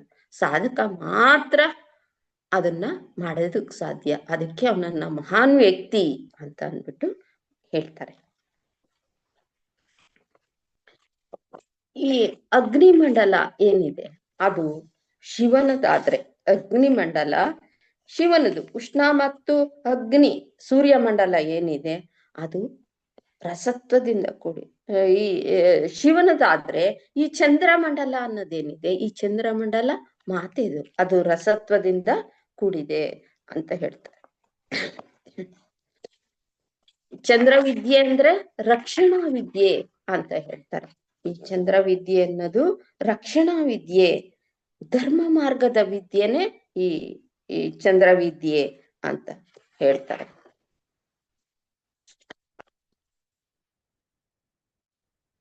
ಶಿವಪುರಾಣದಲ್ಲಿ ರಸ ಸ್ವರೂಪಳಾದ ಮಾತೆ ಬಗ್ಗೆ, ಅಂದ್ರೆ ಚಂದ್ರಮಂಡಲದಲ್ಲಿ ಇರ್ತಕ್ಕಂಥ ಮಾತೆ ಬಗ್ಗೆ ಶಿವ ಏನ್ ಹೇಳ್ತಾನಪ್ಪ ಅಂತಂದ್ರೆ, ನಾನು ಅಗ್ನಿ, ನಾನು ಶಿರಸ್ಸಿನಲ್ಲಿ ಇರ್ತೀನಿ, ನಾನು ಅಗ್ನಿ ರೂಪದಿಂದ ಶಿರಸ್ಸಿನಲ್ಲಿ ಇರ್ತೀನಿ, ನೀನು ಚಂದ್ರಮಂಡಲದಲ್ಲಿ ರಸರೂಪಳಾಗಿರು ಅಂತ ಅಂದ್ಬಿಟ್ಟು ಹೇಳ್ತಾರೆ. ಅಂತಂದ್ರೆ ಈ ಶಿರಸ್ಸಿನಲ್ಲಿ ಆ ಅಗ್ನಿ ರೂಪದಲ್ಲಿ ಆ ಪರಮಾತ್ಮ ಇದ್ದಾನೆ ಅಂತ ಅಂದಾಗ ನಾವು ಅದನ್ನ ಇನ್ನೊಂದು ರೀತಿಲಿ ಹೇಗ್ ಕಾಣ್ತೀವಪ್ಪ ಅಂತಂದ್ರೆ, ಈ ಮೂಲಾಧಾರದಲ್ಲಿ ನಾವು ಕುಂಡಲಿನಿಯನ್ನ ಕಾಣ್ತೀವಿ. ಕುಂಡಲಿನಿ ಆ ಮಹಾಮಾತೆ ಕುಂಡಲಿನಿ ರೂಪದಲ್ಲಿ ಮೂಲಾಧಾರದಲ್ಲಿ ಇದ್ದಾಳೆ ಅಂತ ಅಂದ್ಬಿಟ್ಟು ನಾವು ಅಂತೀವಲ್ವಾ. ಆ ಮೂಲಾಧಾರದಲ್ಲಿ 3 ಸುತ್ತುಗಳನ್ನ ಹಾಕೊಂಡು ಕುಂಡಲಿನಿ ಹೇಗೆ ಅಲ್ಲಿ ಕೂತಿದ್ದಾಳೋ, ಆ ಕುಂಡಲಿನಿಯ ಮಧ್ಯ ಭಾಗದಲ್ಲಿ ಒಂದು ತೇಜಸ್ಸನ್ನ ನಾವು ಕಾಣ್ತೀವಿ. ಆ ತೇಜಸ್ಸೇ ಆ ಶಿವ ಅಂತ ಹೇಳ್ತಾರೆ. ಅಂದ್ರೆ ಶಿವ ಅಗ್ನಿ ರೂಪದಲ್ಲಿ ತೇಜಸ್ಸಿನಿಂದ ಸೂರ್ಯಮಂಡಲದಲ್ಲಿದ್ದಾನೆ, ಮಾತೆ ರಸರೂಪದಲ್ಲಿ ಚಂದ್ರಮಂಡಲದಲ್ಲಿದ್ದಾಳೆ. ಆ ಕುಂಡಲಿನಿ ರೂಪದಲ್ಲಿ ಕೂಡ ತೇಜಸ್ಸಿನಿಂದ ಆ ಶಿವನನ್ನ ನಾವು ಕುಂಡಲಿನಿಯಲ್ಲೂ ನಾವು ಆ ಶಿವನನ್ನ ಕಾಣ್ತೀವಿ. ಅಂದ್ರೆ ಶಿವಶಕ್ತೈಕ ರೂಪೆ. ಇಲ್ಲಿ ಪ್ರತಿಯೊಂದು ನಾಮಗಳಲ್ಲೂ ವಾಗ್ದೇವತೆಯರು ಏನ್ ತಿಳಿಸ್ತಾ ಇದ್ದಾರೆ, ಶಿವ ಬೇರೆ ಅಲ್ಲ, ಶಕ್ತಿ ಬೇರೆ ಅಲ್ಲ, ಅವರಿಬ್ರು ಒಂದೇ ಅನ್ನೋದನ್ನ ನಮ್ಮ ಪ್ರತಿಯೊಂದು ನಾಮದಲ್ಲೂ ನಮ್ಮ ಗಮನಕ್ಕೆ ತರ್ತಾ ಹೋಗ್ತಾ ಇದ್ದಾರೆ. ಅಂತ ಶಿವಶಕ್ತಿಯರನ್ನ ನಾವು ಈ ಲಲಿತಾ ಸಹಸ್ರನಾಮದ ಮೂಲಕ ಸ್ಮರಣೆ ಮಾಡ್ತಾ ಹೋದಾಗ ನಾವು ಈ ಜೀವನವನ್ನ ಸಾರ್ಥಕ ಪಡಿಸ್ಕೋಬಹುದು ಅನ್ನೋದು ಈ ನಾಮದಿಂದ ನಮ್ಗೆ ತಿಳಿದು ಬರ್ತಾ ಇದೆ. ಇಲ್ಲಿಗೆ ಇವತ್ತಿನ ಕ್ಲಾಸ್ ಅನ್ನ ಮುಗಿಸ್ತಾ ಇದ್ದೀನಿ. ಜೈ ಓಂ ಶ್ರೀ ಮಾತ್ರೆ ನಮಃ.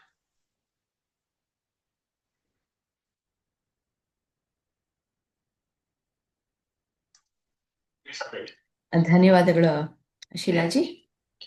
ಆಯ್ತು, ಧನ್ಯವಾದಗಳು ಮೇಡಮ್. ಏನು ಹೇಳಕ್ಕೆ ಇಲ್ಲ. ಪ್ರತಿ